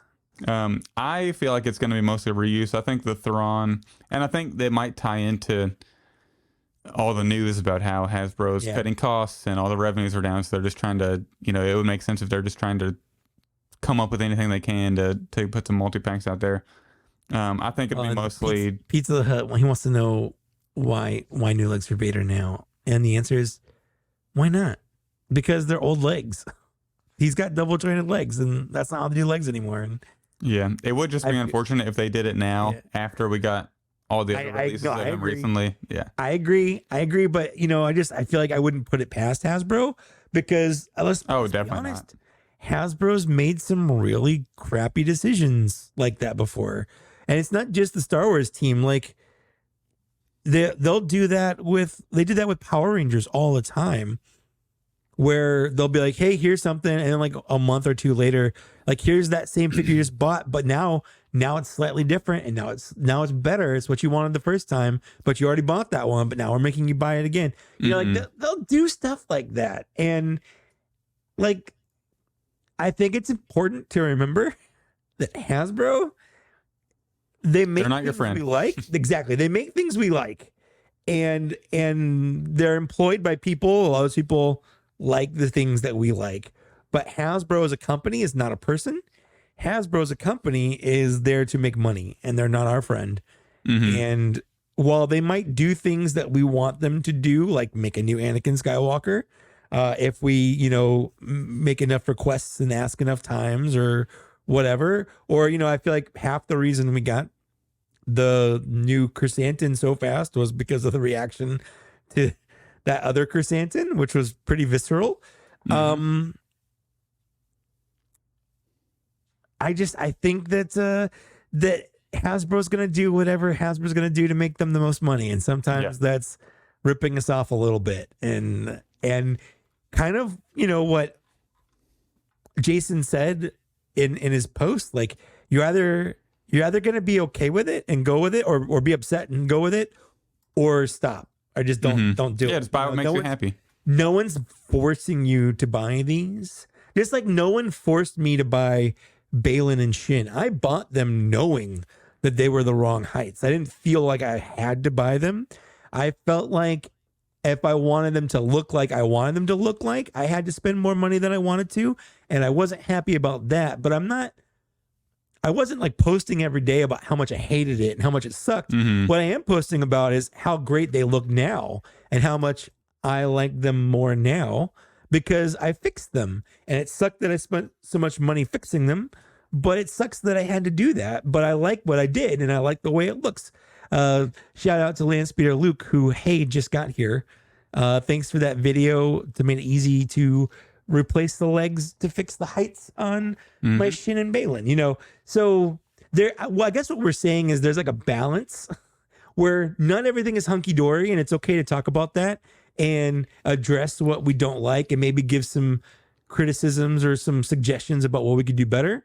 And there's a balance between that and just crying about it, I guess. Yeah, I'd say I think we fairly criticize Hasbro. Yeah. A fair amount. I mean, we call out the stuff we don't like and we talk about the things we do like, both equally, in my opinion, at least. So the 5-pack, do you think, so if they're doing it, like, it seems like it's a Sith, like dark side 5-pack. Dark side pack. Yeah, that's what it seems like. So I feel like the opposite has to come eventually. Do you if they did a 5-pack for the light side, who do you think it would be? Obi-Wan, Luke, Rey. Which versions? Well, they're not throwing a Kylo Ren in here, so you think they would throw you're Rey right, in? they're not. So probably not sequel trilogy. I feel like it would kind of match each character. I feel like it would be like a Yoda. So maybe a Yoda. Luke. I was going to either Luke or Obi-Wan. Well, I think Luke for Vader, Obi-Wan for Maul. Okay. Maybe. Well, then or Obi-Wan Qui-Gon. Grievous. Qui-Gon, maybe. Qui-Gon for Maul, Obi-Wan for Grievous. For Grievous, you're connecting dots there. I like it. But who for Thrawn, though? That'd be kind of the tough one. Oh, it would Padme? be either Hera, Ahsoka, or Sabine. Or Padme? What about Padme? I mean, Padme. Kind of like I was thinking like a political figure, sort of. You know, like a. No, it would be either Ahsoka, Sabine, or Hera, but probably not Hera because she's not a Jedi. It'd probably be Sabine or Ahsoka. Probably Ahsoka. If I was, I would. I'm gonna say Ahsoka. A brand new Clone Wars Yularen when he's on the good. Oh, there we go. Honestly, so I will take a Clone Wars Yularen. I'd take a Andor Yularen. Come on, Hasbro. Right? Yeah. So what if there's not many Andor figures I would openly clamor for, but a Yularen is one of them. I'd buy it for sure. So I think whenever we talk about this Darth Maul, we're assuming it's probably the newer Darth Maul. There's no way I feel like at this point, Jason said they have retired that old mold, which is what I'm saying is, what if we actually get a curveball and this is like the Clone Wars or Rebels Maul? Oh, okay. Because the Clone Wars Maul is an amazing figure. So it could be one of those. It could be that. No, you're right. It could be. I didn't consider that, but you're absolutely right. That is a possibility. I'm hoping though that there'll be some synergy, where they announce a new figure, but it'll also be in like a new pack, kind of like they did with like Ponda Baba and Dr. Evazan, where you got the Cantina Showdown, but then they also released them individually. Individually. And the same thing with the Heroes of Endor, where it's like They were like, here, Paplu finally came out. yeah, Paplu, and at the time, Endor, Luke, Leia, and Han had not been shown off. And then they were like, okay, here's the pack. But then also here they are individually, you know. And also with that Heroes of Endor pack, that came with a speeder bike, which you could argue is essentially 2 figures in itself. Correct. Yeah, for sure. So it's a pretty big pack as well. But if It could be the long-awaited Solo Mall is a mall that we've also kind of weirdly needed, even though he had like 3 seconds. And then they've only expanded on that in a couple seconds of the Siege of Mandalore on Clone Wars. Yeah. Whenever he's like briefly talking to very briefly. What's his name? Shows up, the guy with the red stars on his face from Solo. Dryden Voss. Dryden, yeah. And then his hologram disappears. Yeah. Isn't that the only expansion they've done on screen anyways? Because I don't do the books or comics or anything. I'm pretty sure. I'm trying. Was Kira in anything else? I feel like she was, but I can't think of it right now. I think Kira had a comic. I don't think she's popped up in. Yeah, I think you're right. In any live action, or definitely not live action, but any animation. Yeah, I was trying to think of the animation or not, but no, I don't. I think you're right. Yeah, so maybe one day we'll get some of that story. Yep. But I think they kind of done with Darth Maul. They've did a lot with Darth Maul since he's been alive for so long. That doesn't count, Wilbon. We're not talking about comics. I literally just said nobody cares about comics, Wilbon. Yeah. Screw the comics. It's only canon until it changes on screen, okay? I'm kidding. I love comics. But yeah, that's the Yakface recap. I do want to give a disclaimer, though. I only listened to about half of our episode with the Yakface. Yeah, that was awful. I couldn't listen to most of it. Well, I was listening to other stuff, and been playing a lot of Hell Divers and video games, so I do want to give a shout out to Out of the Basement, because I actually was listening to their show, and I went back when I was making our show notes. I went back and fast forwarded through their stream because I knew they had like the highlights bars. So you got it was like from our show, filtered through a different show. Yeah, so I kind of want to say thank you for providing this Black Series news to me that I assisted in helping deliver it to you as well. So that's funny. I know. I was just. It's easier because they had the visual. Sure. No, I get it. Yeah. Well, so if you think about it, our highlights. Like raw. Yeah. With ours, it's like the raw chunk of information. It was a lot. So it's already distilled there. It's easier to get. I get it. And also, like the mass amount of information that we were trying to process while having a conversation with Jason. Yes. That was a lot to take in. I couldn't even remember everything. For sure. And if you notice our highlights, it's pretty much just a straight ripoff of if you go through their episode and just fast forward it like every 5 seconds, which I was doing when I earlier today, because I had it's like 3 Halloween figures, more name clothes and Jedi, but I tried to change the description. It was originally our information, so I don't mind. So I'm just ripping off. They only got that information because we got that information. So news and reveals. We actually have. I didn't expect us to have actual news to talk about this podcast, so it's nice that we do. Anakin and Padme from the Phantom Menace are heading overseas. Yep. There's actually a couple people with reviews already. I think the Forces with Jesse. Forces with posted Jesse. A cool picture has a review out there. Yep. And a couple others. So people go check them out. Are you looking forward to these? Oh yeah, we got to support the prequels. I'm on the prequel train. I feel like even if you're not really looking forward to them, if you want more prequel stuff, you have to buy them. Yeah. And they don't look bad, but I just feel like if someone's like, no, I don't, I'm just going to wait until I go on clearance. Like, listen, I mean, you do you. I'm not going to go to your house and hold a gun to your head or whatever and force you to buy anything.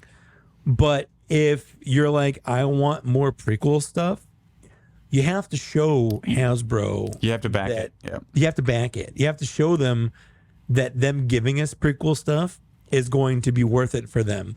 Because historically, and I know there are people younger who don't remember or didn't pay attention to the negative backlash of the prequels, but it was so bad it made Hasbro not want to do a lot of prequel stuff. Yep. Because of how bad it was. And You know, like Jar Jar didn't sell very well. Clearance, Admittedly, quick. he was probably a weird one to start off the Phantom Menace with. In the Galaxy line, a very divisive character. But like, you know, if you, the Anakin is he's a must have if you have a TPM shelf. Oh, 100%. Any Padme is a must have if you have a TPM shelf. So these are two must have characters and they look pretty good. So I'm just going to encourage you, if you want more stuff from this era, show Hasbro by supporting it. That's it.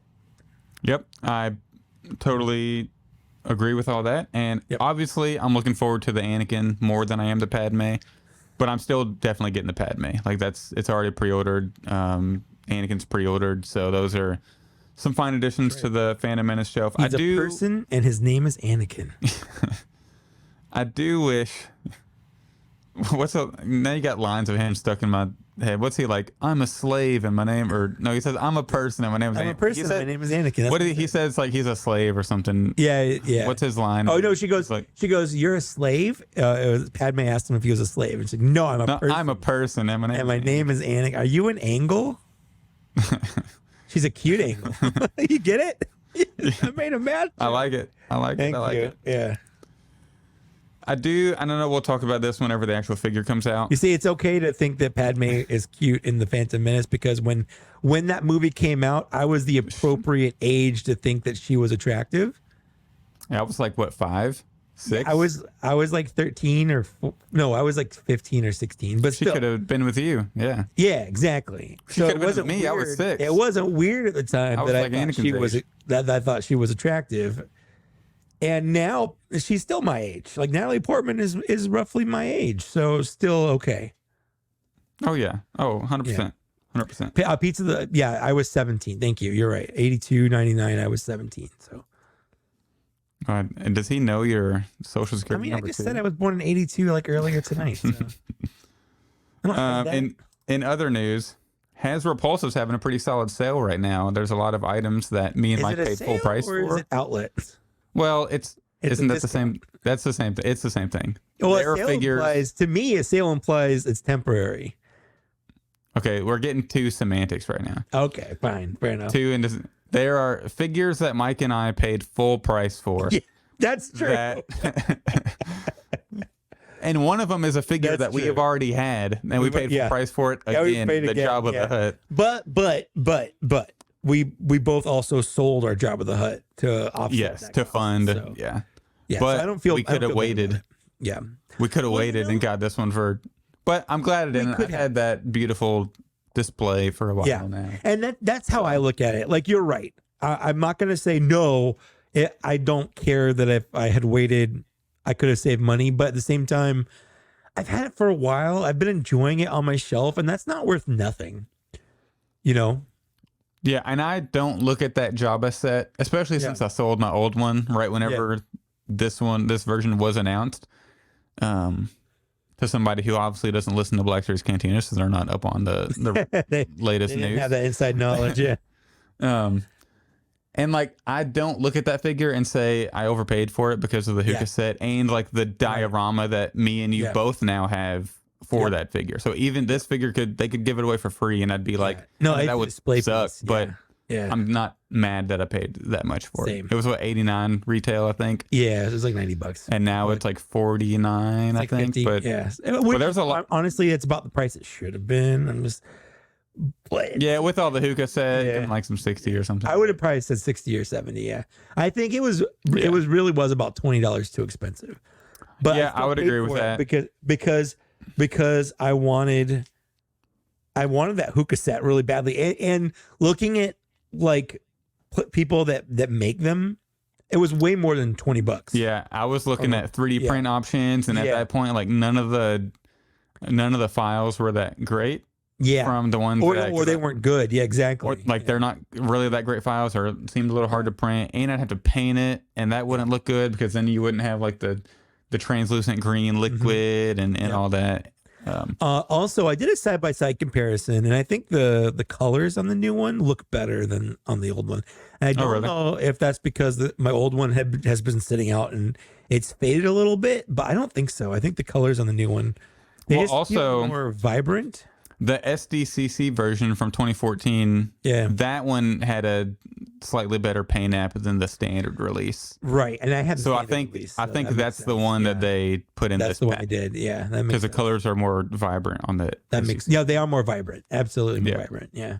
So I think that's the one they. Yeah. Maybe that's the paint they chose to do. And again, like for me, it's been worth it to enjoy it for the last few months or month or so using the display that you sent me. And would I have loved to save $40? Sure. But like we've said, I've spent $40 on dumber things. Yeah, I've flown more on the roulette table a lot faster. Yeah. That's for sure. Exactly. And also some other cool things are on sale. The Star Killer set is on a pretty good discount. The Force Ghost 3-pack is on a great discount. I'm actually considering getting that because I don't know how fast they would ship, but if I could get should I have Hayden sign the Force Ghost or should I have him sign Oh, if it were Duels between the Invader. two, I would say the Duels Invader. I If think it were that's between the two. why not both though? But why not both? Why not You might have both? to pay for because you have to pay for 2 autographs. You think I can like run into him in the parking lot and be like, I'm broke. sign this." Maybe, but no, I don't think so. But I kind of want that Force Ghost 3-pack again because I do love the presentation. I've Keep 'em on thought card. about it. I'll be honest. I've thought about it because it's a good. The cards are a cool. Are really nice, presentation. yeah. They're really nice. Yeah. And Honestly, a lot of those 40th anniversary figures are on sale cheap right now, and I've thought about buying a few to hang on the walls just because they look nice. But then I don't know if they'll come in a decent condition because maybe they've been hanging out in warehouses. When I got the Endor Rebel Soldier from Amazon, it was beat to hell. The bubble was crushed, the card was bent, and if it was something I usually don't care about that, but if it's something I'm buying specifically to display in box, like I would care about it. Yeah.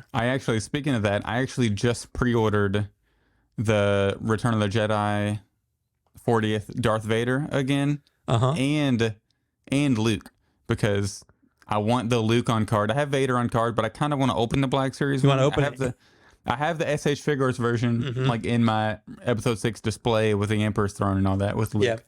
With the new Return of the Jedi Luke, that the 40th one. But I want both on card still, so I reordered those again. So I'm gonna have those 40th on card. Because then those 40th ones, especially Luke, you're like, it's gonna go up in price. I don't want to have to pay $50 if I want an on card version. I better pre-order it now, so that way I don't have to pay like a secondary market price if I ever want it on card in the future. So yeah, and that's the thing is like now's the time to get that stuff. Like if you're thinking, oh man, I might want this in the future, it's so cheap, relatively speaking. Like you can get, I canceled Bib Fortuna on our show one time. I can get it for like $12 right now. I thought about getting an extra Han Solo on in the Endor Han, just so I can have a poncho for the Endor Rebel Soldier. Like. Is it worth spending $17 for a poncho? Kind of. Yeah, I mean, if you're really, if you want it that bad, sure. Kind of. It's your money. You do. It's my money. Yeah, it's my money, and I want it now. People are mad at you're the reason Hasbro keeps I'm the reason doing these repacks. You're the reason they did the Curzan. One right? person is not the reason for anything. One person is not the reason for anything. And I do kind of want to, because you get free shipping over like $80 on Pulse or something, whatever. So Mayrock, If you're a premium, or if you're a premium member, anyway. Yeah. What's that character's name? Mayrock from Ahsoka. Marok. So I pre-ordered him. On EE on Entertainment Earth when he came out. Yeah. He's on back order still. Oh wow. And he's in stock on Pulse. So I think I'm gonna order him on Pulse and tie it to like the Force Ghost 3-pack. Oh, sure, yeah. So I get free shipping that way. So that'd be good. But now we have some reveals to talk about, or we have reveal. We have one reveal. And Walmart Collectors Con we have a nice little slideshow here for our visual watchers, so you can join the Patreon to check that out. Walmart Collectors Con is going to be March 14th and March 15th, and they're going to have some exclusive drops those days. Just a reminder that you can pre-order R46D0. That's Grief Karga's personal droid from The Mandalorian. So just a reminder on that. And then we got a brand new reveal the other day. A Walmart exclusive Mandalorian Night Owl that was previously pipelined and now officially revealed. It's mostly just Casca Reeves, like Bo-Katan. It's Casca Reeves. It's it's Casca Reeves with a blue flight suit and a without a removable helmet. Paint. Yeah. Yeah. So first thoughts on Casca Reeves with the blue flight suit and an extra little symbol on the forehead. My Mando shelves currently aren't full, so I don't have to be discerning with what I put on there right now. So yeah, I'll probably pre-order this just to have another Mando for background photos or just kind of filling out the shelves. Do I wish that she were a little more different? Yeah, sure. But I mean, a Mando's kind of a Mando right now to me, so I dig it. I'll buy it. Yeah, I'm probably passing on this at first. Yeah. If I see, like, I'm not pre-ordering it, that's for sure. Sure. If I see it on the shelf, that's when I'll decide if I want to get it or not. But it's also, I'm not excited about it. It's not a figure I'm excited about, but it's not anything that I'm like, nah, I don't really want it. Yeah, in my opinion, it's kind of a boring release because it is so similar. Mandalorian. yeah, Mandalorian. Yeah. I do want to say, though, the actual figure, like, yes, it's a repaint. It's a good figure. Yeah. It's a solid looking figure. Like, the paint is nice and dark. It looks realistic. Yeah. It's a solid looking Mandalorian figure. Sure. It's a good body that it's on. It moves really well. Like, I like the Casca Reeves / Bo-Katan body well enough. This one's more specifically Casca Reeves because of the belt and the single holster.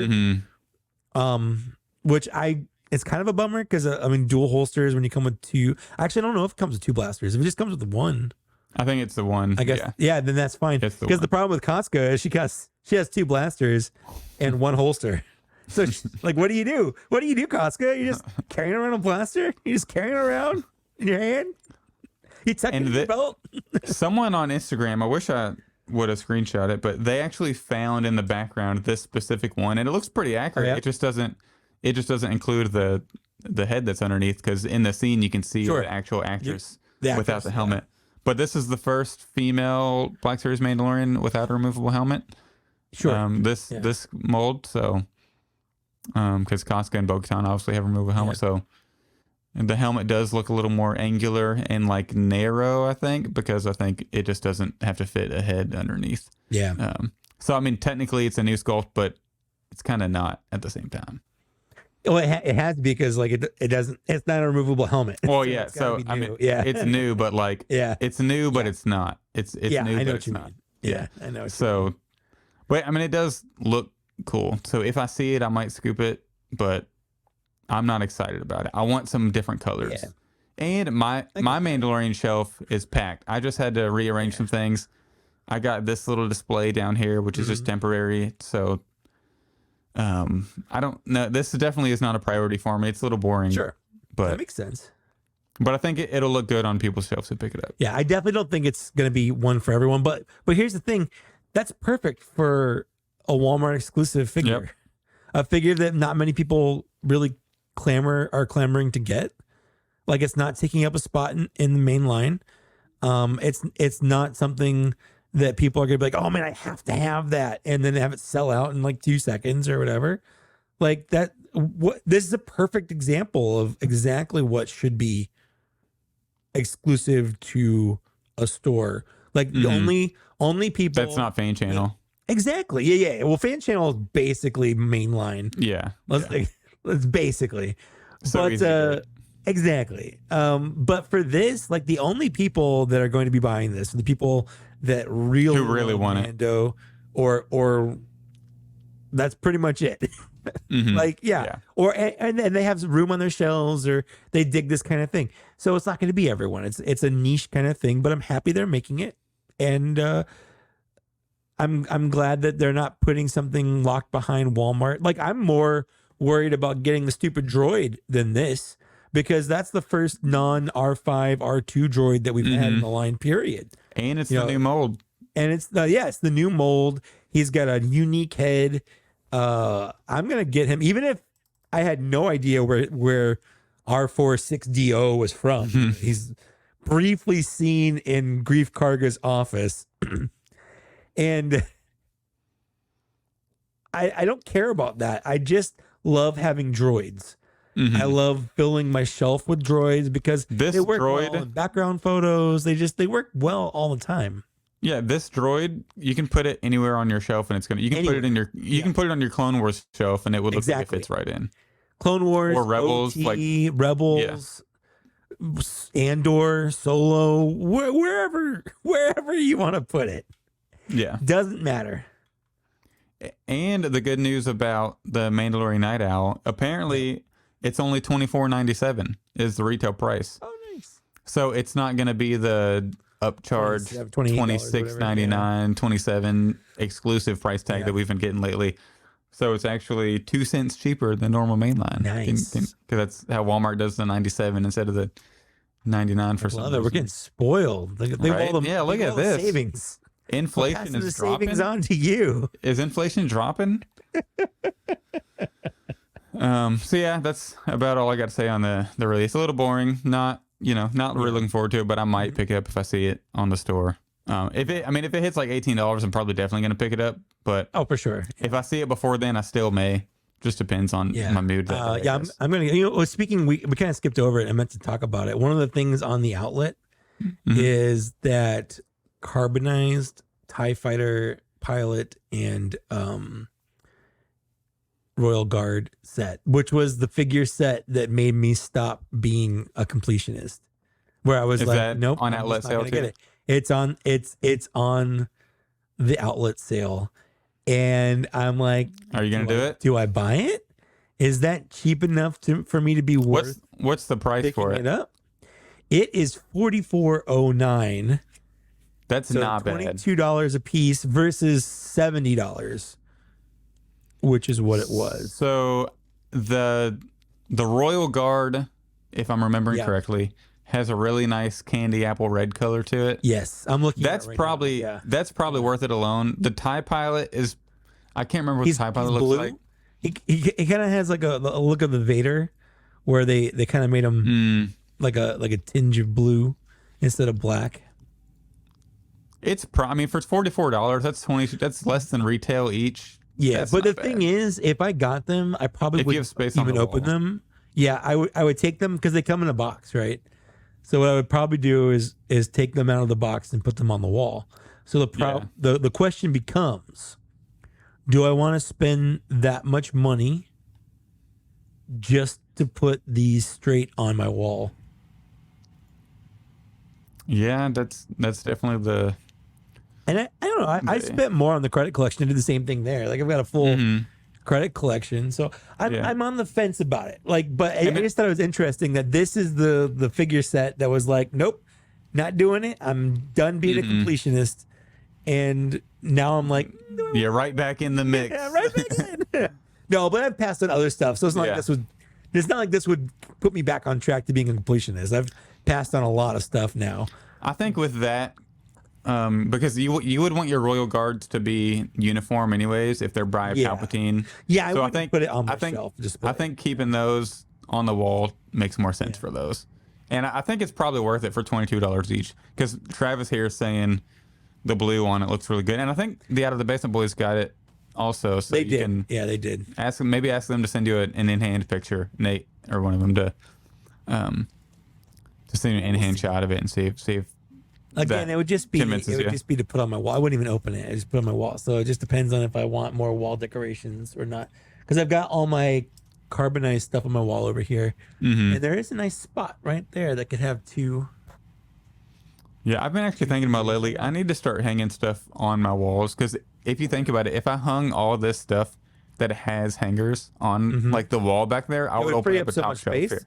Yeah. Yeah, and I have like this whole wall here doesn't have anything hanging on it. Like I have a shelf to the left and a little bit of shelves over here, but above like my monitor here, I could put some posters or some figures up there, and then above. Well, I have a TV above my monitor. I've got a TV and then my monitor. Yeah, see, I need to do that, and then like the whole Jabba set I have, I could hang a bunch of figures up there or something. Oh yeah. So absolutely. we'll see what happens. I got some options. You do. So I think we only have one more thing to talk about, and I'm ready to dive into the Bad Batch discussion. Ooh. I gotta say, so I rewatched the first 2 seasons before this one started, and I kind of did that as my big rewatch of everything. I went back and rewatched. So full spoilers for Bad Batch episodes Full 1 through 4 going spoilers. forward. Full So there's our disclaimer. There's our disclaimer. We're gonna spoil everything that we've seen. Not that there's much to spoil. There's not much. No. Not really. I wouldn't even There say haven't been any there's. bombshells or anything. Yeah. No, yeah. No.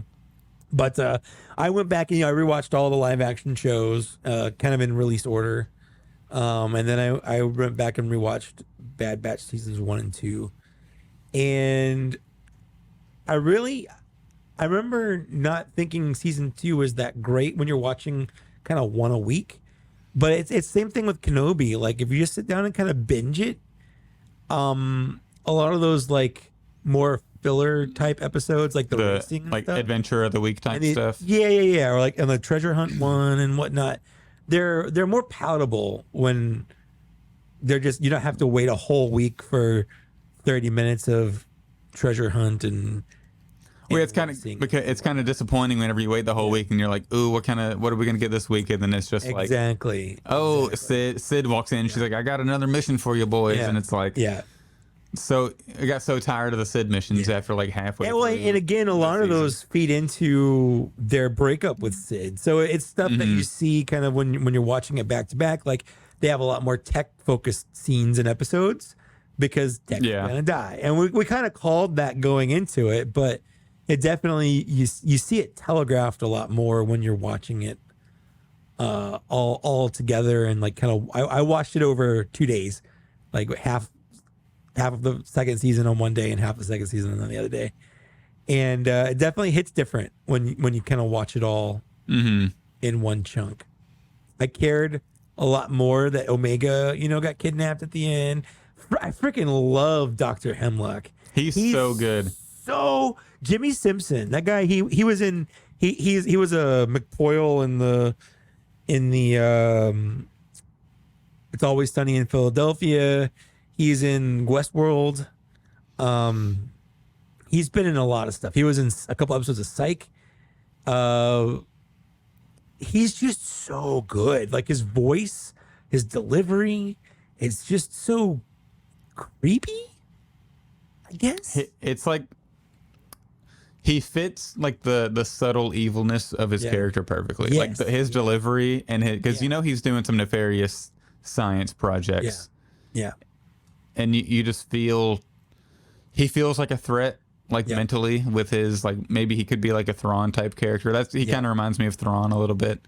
And whenever he's talking to Palpatine, obviously full spoilers, you can kind of sense his ambition whenever he's talking about, what about me being like the director, head of, and then Palpatine says, all in due time or something like that. So I love Hemlock. We need a figure of Hemlock. Oh, definitely need a figure of Hemlock. I've got a list of figures that I want to see from the first 4 episodes. The first 4 episodes of season 3. Yeah, there's so many. But so for the people that don't remember, season 2 left us off. Tech dies, obviously. Omega gets kidnapped.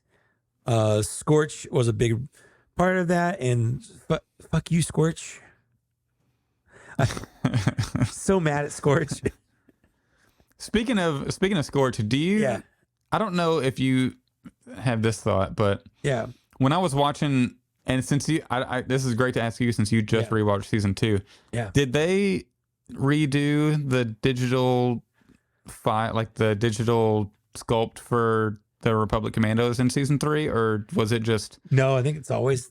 Is it They're the just same? a little bit chunkier. I feel like they I feel like they're chunkier in season 3 than they were in season 2. Did they redo the? No, I don't. I think it's the same.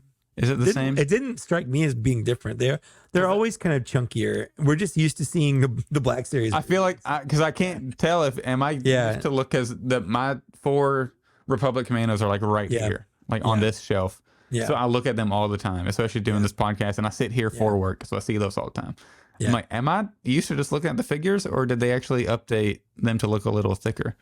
So I thought they were a little thicker, but maybe no. That's how thick they should have been, and that's kind of when they showed off Boss originally. That's one of the things people were kind of upset was as they are a little bit too skinny. It's not a lot, but it is too skinny for sure. And Hasbro definitely was like, yeah, we can get away with it. That was their thought was like, should they make a new mold just for these? Yes, but could they get away without doing it? And the answer is also, and just using the Hunter mold. Yeah. And the answer was yes.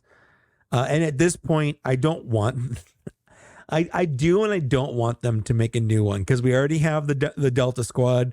We have the regular, vanilla. The white one. And I don't want to have to rebuy all those.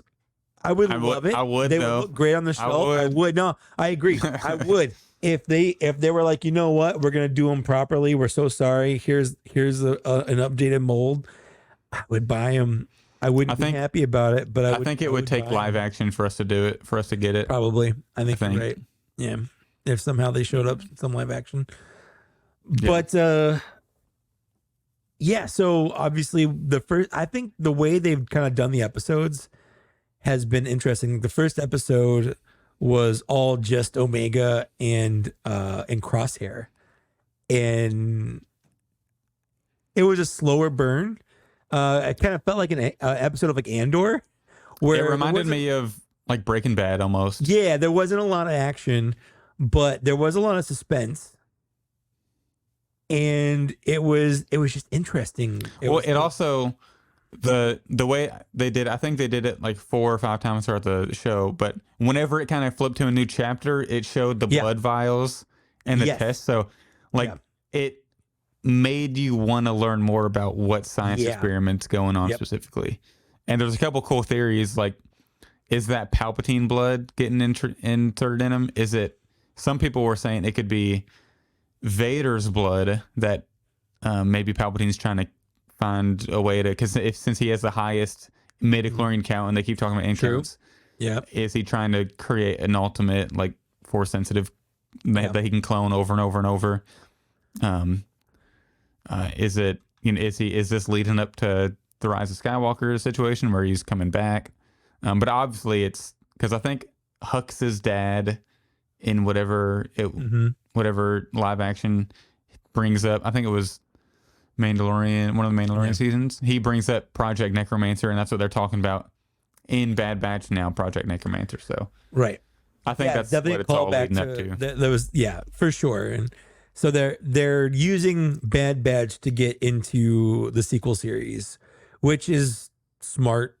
I mean, you gotta do something to connect them, because one of as a person who actually likes the sequel series, that 30-year gap and not having any stories really in between them that are made to connect them, it did make them feel separate. And honestly, for a while, I kind of felt that way about the prequels.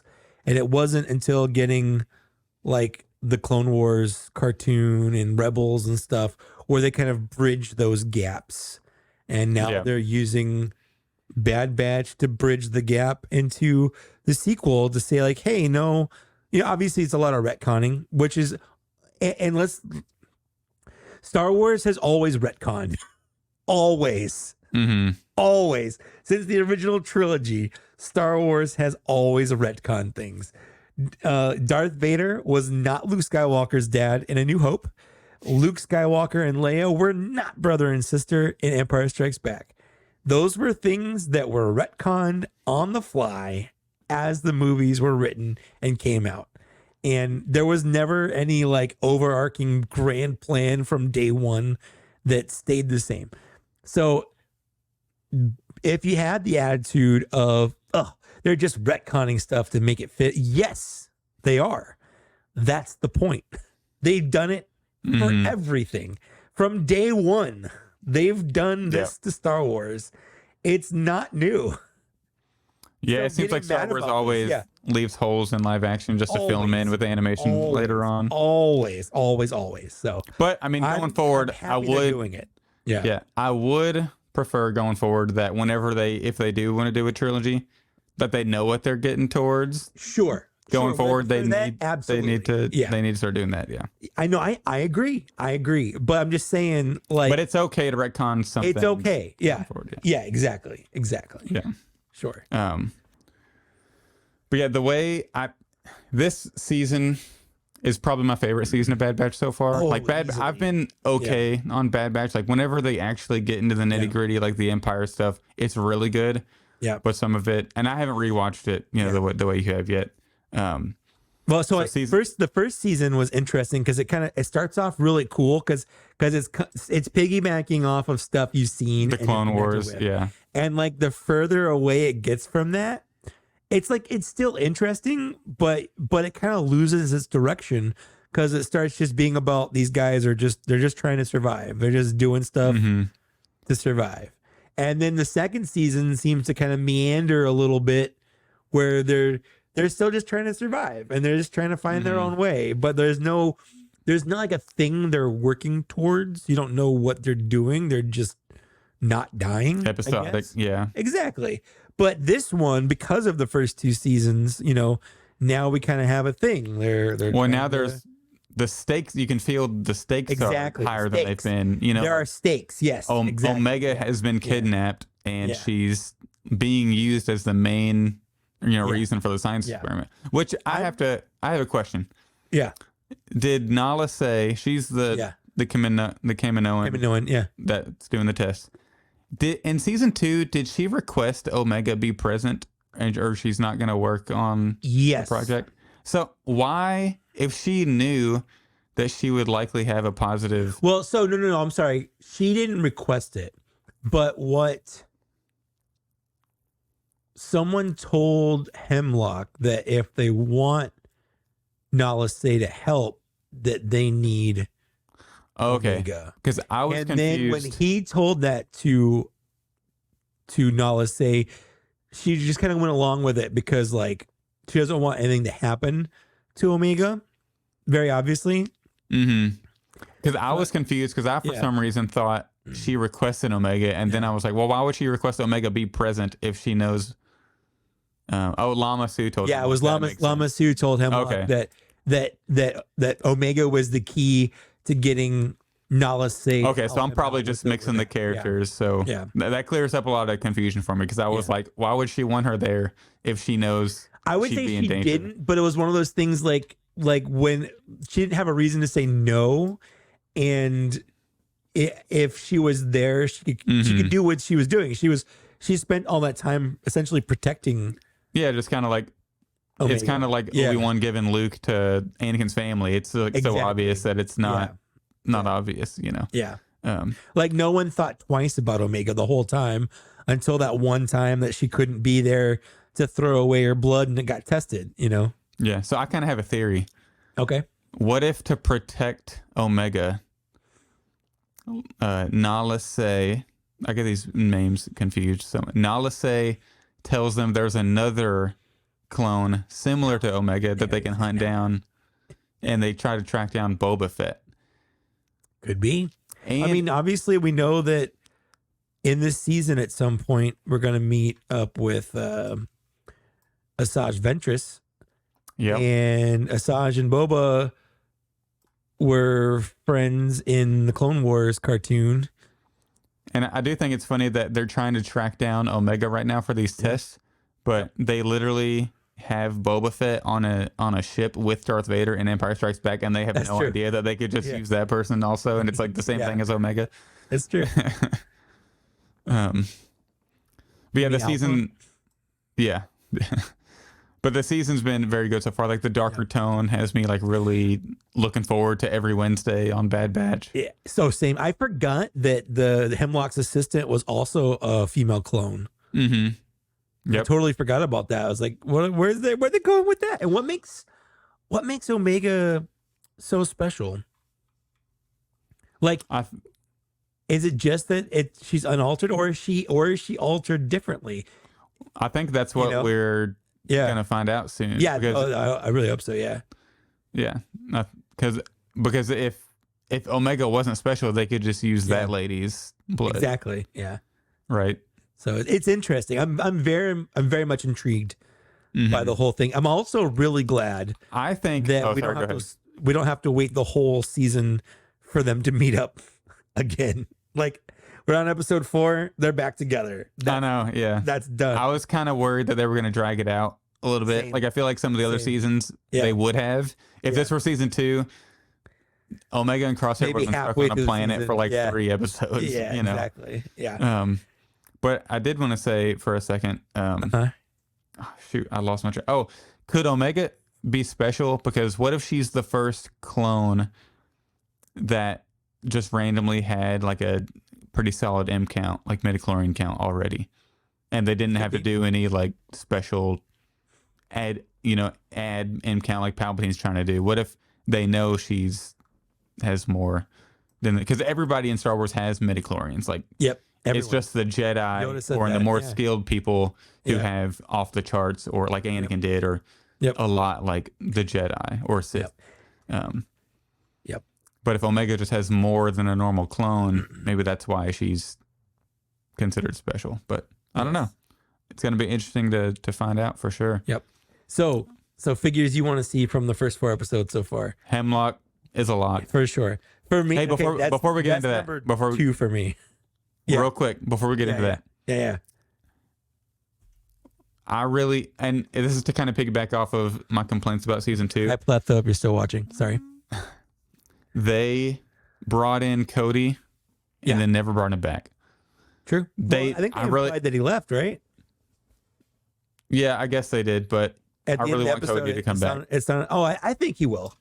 Yeah. But at the end of the episode, it sounded like he defected, But or also, it felt like in season 2, the most interesting stuff was with Rex and Echo, and we weren't seeing that stuff. I disagree. I think the most interesting stuff was with Crosshair. I mean, that was good too, but at the same time, they're on a mission. There were 2 Crosshair episodes, and they're easily the best of season 2. I mean, they were very good, but there's also another episode where Hunter, and then they're like, somebody's like, where can we reach out to Rex and Echo? They're like, no, they're on a secret mission with their comms turned off. That's what I want to watch. That's what I want to see right now. That's the most interesting stuff to me. But I'm hoping we get more of that stuff this season. I think we will. Yeah, but we can jump into the figures now. Yeah. Easily Hemlock. Yeah. So for any TK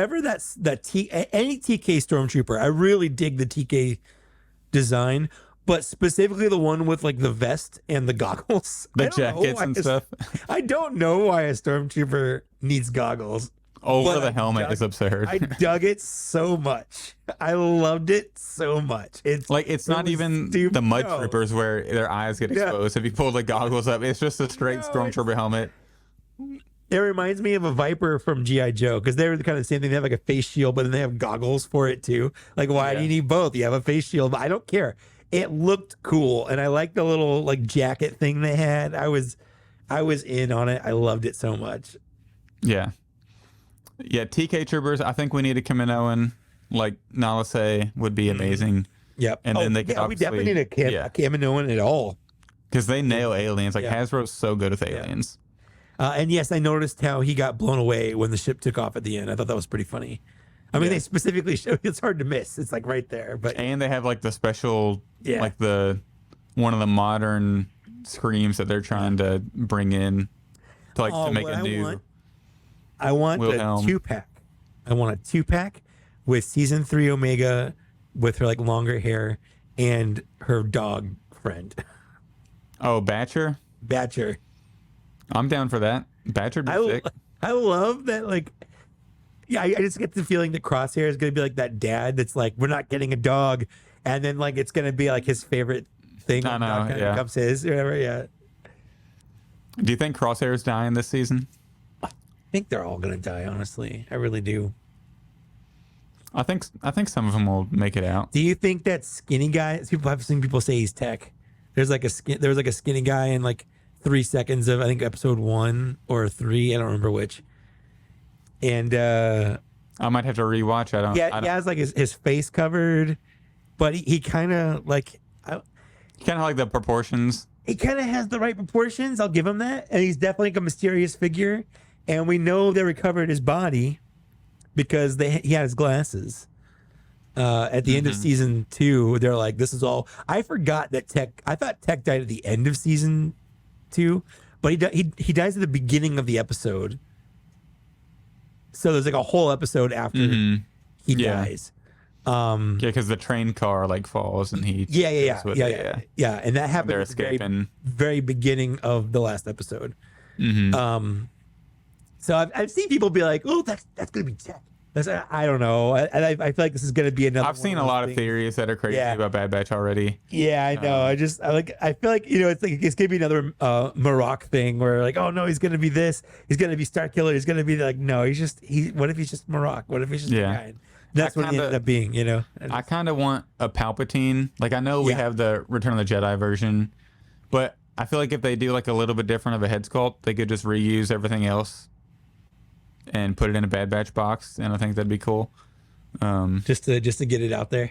Yeah, I mean, obviously I would want it brand new, but realistically, I mean, if we haven't gotten one yet, are we going to get a new? I mean, I know we're getting this new Palpatine from episode 3, but I definitely would like a Scorch if they wanted to. They could give us Scorch. a brand new mold for Scorch, properly proportioned. That's true. In a Bad Batch box. That's true. That would be cool. If they wanted to. They don't have to, but if they wanted to. We definitely need the TK troopers, though. That's for something sure. since season 2 we've needed. Yeah. Yeah. And I feel like because, as the timelines progress, that they've clearly mostly replaced clone troopers. It's basically the only clone troopers we see around are the commandos. There's commandos everywhere. I wonder why they're not phasing those out yet. Probably because they have whatever extra programming or training or whatever that the regular one. Because clearly the commandos for a reason, Yeah, they have extra juice. They have extra steroids. Yeah. They gave them some spices. Did you see the May 1st theory? No. I think I saw it on Reddit. Maybe I can't remember. But so since the season finale is on May 1st. Yeah. Somebody said, what if it's on May 1st because the season finale, Darth Vader shows up with the 501st and wipes him out? I mean, could be. I was like, that's interesting to think about. Like, I do kind of hope we get a Vader. I feel like a Vader versus the Bad Batch fight would be really cool. Well, May 4th of 2020 was when we got the season finale of season 7 of Clone Wars. And he showed up. Yep. So I think it makes sense for Vader to show up at some point this season. That'd be cool. It would make sense if he did, obviously, because he's I mean, it's honestly a little weird we haven't seen him, but I guess it's so soon after episode 3. Episode 3, he could still be recovering. Like, we don't know. One of Star Wars' biggest problems timeline is that what we're talking about? Time passage. Like in episode 3, obviously, Darth Vader gets repaired, and then Padme gets a funeral, and then we see him hanging out on the Star Destroyer, looking at a constructing Death Star with Palpatine and the guy playing Tarkin. Like, but how much time happened in between those two scenes? Was that a week? Was it a year? 6 months? Like, how in between? How long was he out? Basically, how long did it take him to recover? So, because we do know Bad Batch, at least the beginning of Bad Batch, it's like right on the tail. Right. And we see another scene of Order 66.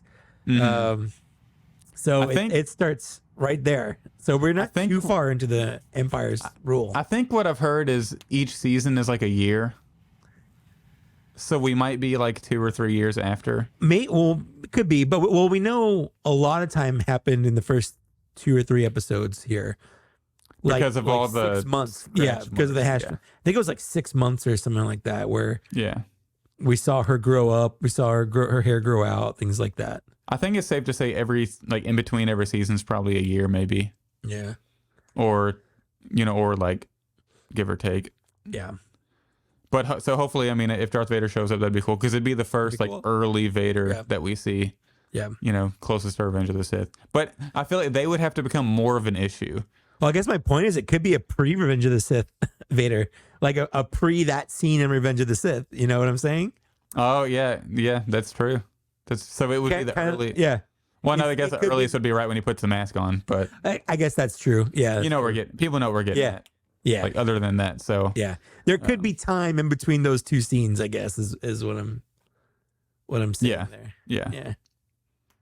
But yeah, I'm definitely looking forward to the rest of season 4 more than I have any other Bad Batch, except for maybe like season 1, right when we got all that episode or Order 66 stuff. Mm-hmm. This is probably the most hyped I've been for it. Oh, for sure. It's definitely a show that I'm looking forward to watching. Like, because my wife, goes to work. I work from home, but she goes to work. So I'm stuck on Wednesdays now, worried about getting spoiled and whatnot. So you have to watch it as soon as she gets home on Wednesdays. And for season 2, I didn't really care about it. Like, we'd watch it the same day, but it wasn't like I was worried about it. But because this is the last season of the show, I feel like the potential for spoilers could be a lot higher. And I feel like me excited. Yeah. I haven't felt that way yet. I'll probably start feeling that way around episode 9 or 10. Like whenever they start that final push, I'll probably avoid the socials a little more during the day. But for now, I'm probably I haven't been too worried about spoilers yet. Sure. But I know later in the season, I'll definitely, because like say somebody like Vader does show up or Palpatine comes up again or Tarkin is, back in the mix. Then I definitely don't want to, because they still got to follow up on that meeting they had, remember, with Krennic and Tarkin, and I don't know if Hemlock was in there, but he probably Hemlock was. That's why they were there, is because that's how he was in. Yeah, So because it was on Mount Tantus. Yeah, I'm sure they'll have another follow up to that at some point. Yep. Oh God. Darkest theory: Omega sacrifices herself to keep her blood out of the Emperor's hands. Okay, well, so we kind of know that, like, whatever happens, like, it doesn't work, right? They don't get it, because it doesn't seem from what we know in Rise of Skywalker, like his body sucks. Yeah, it's definitely going to take a long time for him to get to that point. So this could just be like the start, like a stepping stone. Yeah. Yeah. So, but I mean, that would be crazy. I definitely don't think it'll happen because I don't envision like the main character being a kid dying on a Disney show. We'll see. So, but I mean, I could be wrong. I just don't think that would happen. I mean, you say it's a Disney show, but it's not. It is and it isn't. Like, it's still a Lucasfilm. Like, dark stuff can still happen. Yeah, but to a kid, that's not going to happen. To a kid, we'll see. I'm not ruling out the possibility. If Disney owned Star Wars when Episode 3 came out, that Anakin scene doesn't happen. I disagree. I don't think that Anakin scene happens. He pulled a lightsaber out in front of like 6-year-olds, and then you see him fighting younglings on a telegram. I don't think that happens. I disagree. I still think it would happen. I think they would show him fighting adults. I don't think they would show him killing kids. Him killing younglings was one of the biggest parts of that. Exactly, but that's because it was owned by Lucas. I don't think Disney would want that in there. I mean, I don't think they're ever going to edit it out. That would be dumb, but I don't think if Disney were owning it at that point, I don't think that would have happened. So I don't think Omega would die, personally. But we'll see. We'll see how it happens. That would be crazy. That would be very dark. That would bring me to tears, probably, if Omega eventually caught the bus. But yeah, I don't know. We'll see what happens. But you got any other Bad Batch season 4? Wait, no, season 3. Episodes 1 through 4 thoughts. I don't think so. I mean, it's good so far. I'm really enjoying it. I'm glad that we got the first 3 episodes like just as a chunk to watch. Ooh, this is a good point. Bendejo says in Kenobi they show him killing kids. See, He literally did stab Reva. Now that I think about it. Okay, Yep. maybe, and that was more graphic than what episode 3 had because he just. Yep. Oh, I am proven wrong. I forgot about the Kenobi show. Heck yeah! Thank you, Bendejo. Well, now I'm happy because You want to see? I want to see him slaughter kids. In fact, when I meet him next month, I'm gonna say thank you for killing all those kids, for putting those kids in their place. I'm actually gonna say, why didn't you finish Reva off? And like, why do you only stab her? You should have just Count Dooku'd her head in episode 5 of that show or whenever it was. So the last episode could happen. Honestly, I'm glad that they didn't after watching it again because it showed how awesome Baru and Owen are. Like watching them like bunker down with like shotgun blasters and stuff. It's like I'm glad they showed us that. I'm glad that we got that. That was cool. I just think it's weird she's still alive and she knows about Luke being Vader's. Yeah, I hope. And that's the thing. It's only weird until they make it not weird anymore. Like, yeah, but it just takes more time and a different show or a comic. Well, it's also just been one of those things that since that movie came out in 2005, Revenge of the Sith. Yeah. Only 3 people? How many people know that's Vader's kid? You know, Obi-Wan, Yoda. The droid that was given that probably doesn't even know. I'm pretty sure Bail Organa would. Bail, that's 3. Does Owen even know? Owen would know. Yeah, for sure. That it's Vader or that he died, that Anakin died. I think he knows it was Anakin, but not. He doesn't know Anakin is Vader because Obi-Wan didn't even learn that until. Yeah, so that's only 3. But he knows it's Anakin's kid. Yeah, but I'm talking about Vader's kid, like Darth Vader's kid. Yeah, he wouldn't have known that. No, I mean Obi-Wan didn't even know that. Yeah. So I would say most people don't know that. I don't think. Yeah. So I feel like Reva being like one of like 3 or 4 people max that know that's a little weird right now because it's been for so long. That's like the biggest kept secret in the entire galaxy. So here's the thing. This is your first time experiencing this in the Star Wars universe. It's not the first time it's happened. Okay. Fair. This is how we felt when Ahsoka came around, where we hadn't heard anything about her. We watched episode 2. We watched episode 3. You know who was mentioned in that? Anakin's Padawan? Never. Anakin had a Padawan. There were only 3 years. When did Anakin have a Padawan? But the ramifications of somebody of like that information aren't as big as people knowing Luke is Vader's kid. Not. It's just different, but it's not that different. It's the same kind of concept. Ahsoka, Boba Fett getting a whole different backstory from anything we'd ever known. You know, there's all kinds of examples of that happening in Star Wars where you go so long thinking things are only one way. There's only like 4 living Jedi after Order 66. And then they keep sprinkling in, this Jedi survived, this Jedi survived, another Jedi survived. You know, like, well, how come we've never heard of all these people? Because they didn't exist, first of all. But second of all, because it's a big galaxy. Because 3 people in the whole galaxy that know something doesn't mean it's a widely known fact in the galaxy because it's a really big galaxy. It's one of those things that like it's weird when you look at it like that, but if you look at it in the long term, it's not that weird. And I wonder if they'll even do anything with Reva going forward. Like they could just totally ignore the character. I think the plan 100%. That's why they didn't kill her. The have her own show 100%, and it still might be that she's gonna get some kind of spin-off or show or whatever. They left it open on purpose. 100%. It's definitely left open-ended for sure. Yes, they left it open so they and because here's the other thing: what if they had killed her, and then another 3 or 4 years, they have the show, and suddenly Reva shows up. Like, is she a cockroach? How can she just People not would die? be so pissed. People would Yeah, be so pissed. exactly. Like, she should have died twice in Obi-Wan Kenobi, and then she's the new coming Darth back to Maul. life. Yeah, exactly. Exactly. That's another example. Darth Maul was considered dead until died. Clone Wars, yeah. He didn't. He died. We watched him fall in half down an impossibly long shaft. Nobody lives. Even if he hadn't gotten cut in half, he still fell like 1,000,000 feet. Okay. Mm-hmm. But suddenly the guy that got chopped in half and thrown down a garbage chute or whatever shows up in a cartoon. Like, how much later? That was 7 years later. And then a movie, Solo.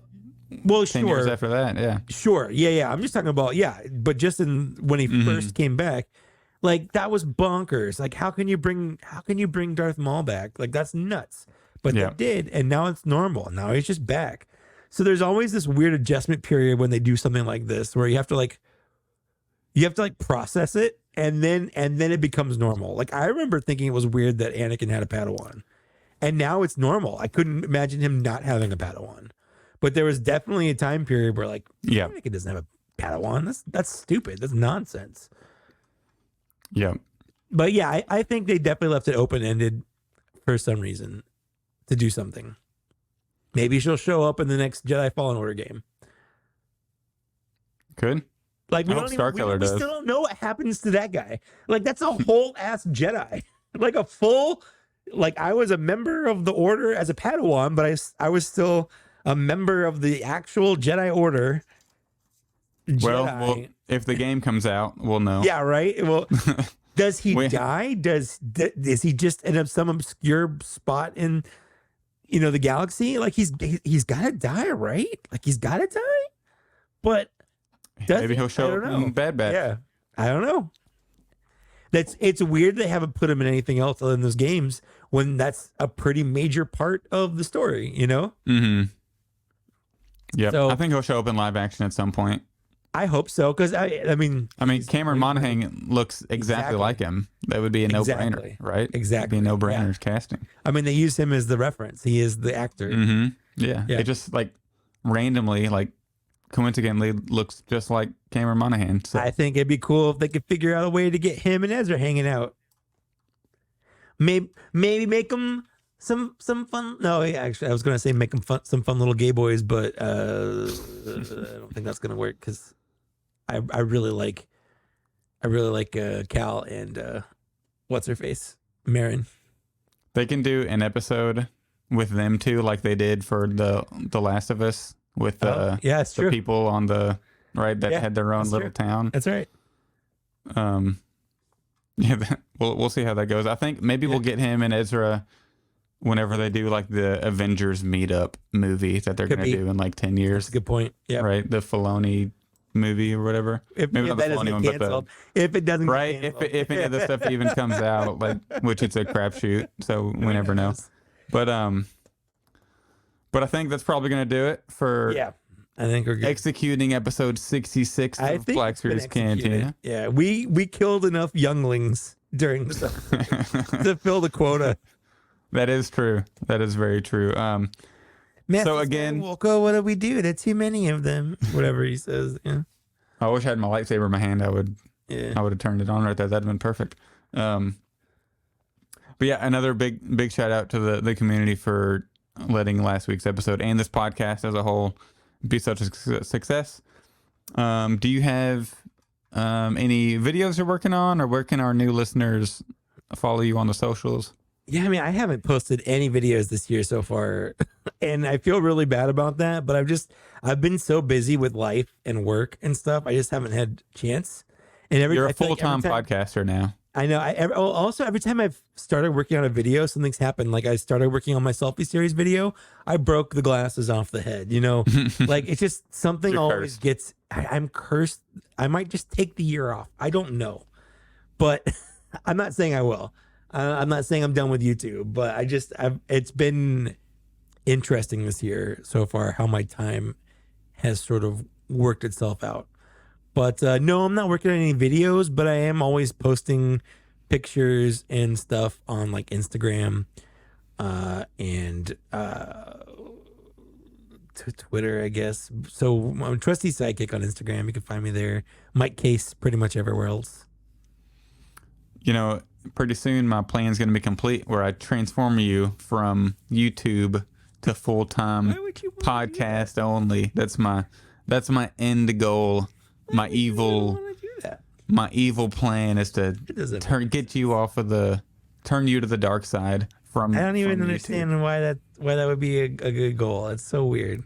That's my evil goal. It's my evil plan. Is it you're full-time podcaster now, What? just like me. You just want me to be you? Yep. I'm actually gonna try to clone myself, so your essence can go into that body. Hold on. Is the M count the mic count? Is that what it was the whole time? I think yeah. My M count is like in the middle because my middle name is Michael, but yours is like off the charts, like Anakin. So high. Yeah. So you can follow me on Instagram at Black Series Cantina. You can follow me on TikTok at the Star Wars Black Series. Join the Patreon if you want to watch the video to this audio podcast you're currently listening to. Or you can join an even higher tier and join us live. Like we've had people in the chat all episode, which is awesome. We can bounce ideas off them and they can intervene with their thoughts. If you can't support us financially, we totally understand, but you can always leave a review. That helps the podcast and gets traffic to the show. You can buy our merch on Teespring, I believe, and there's links usually under the podcast description, so you can buy like mugs, hoodies, t-shirts, etc. We have a nice pint glass. Follow us on Twitter at TBS Cantina, and then we would like you to join our Facebook group at Black Series Cantina. You'd have to answer a couple questions to get in, but we pretty much just let anybody in. It's a very positive community. That's where we mostly update like the show schedule and all that.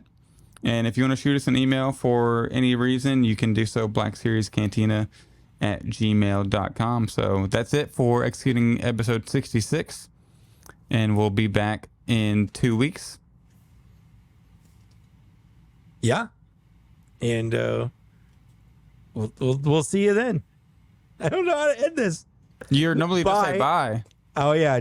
Bye.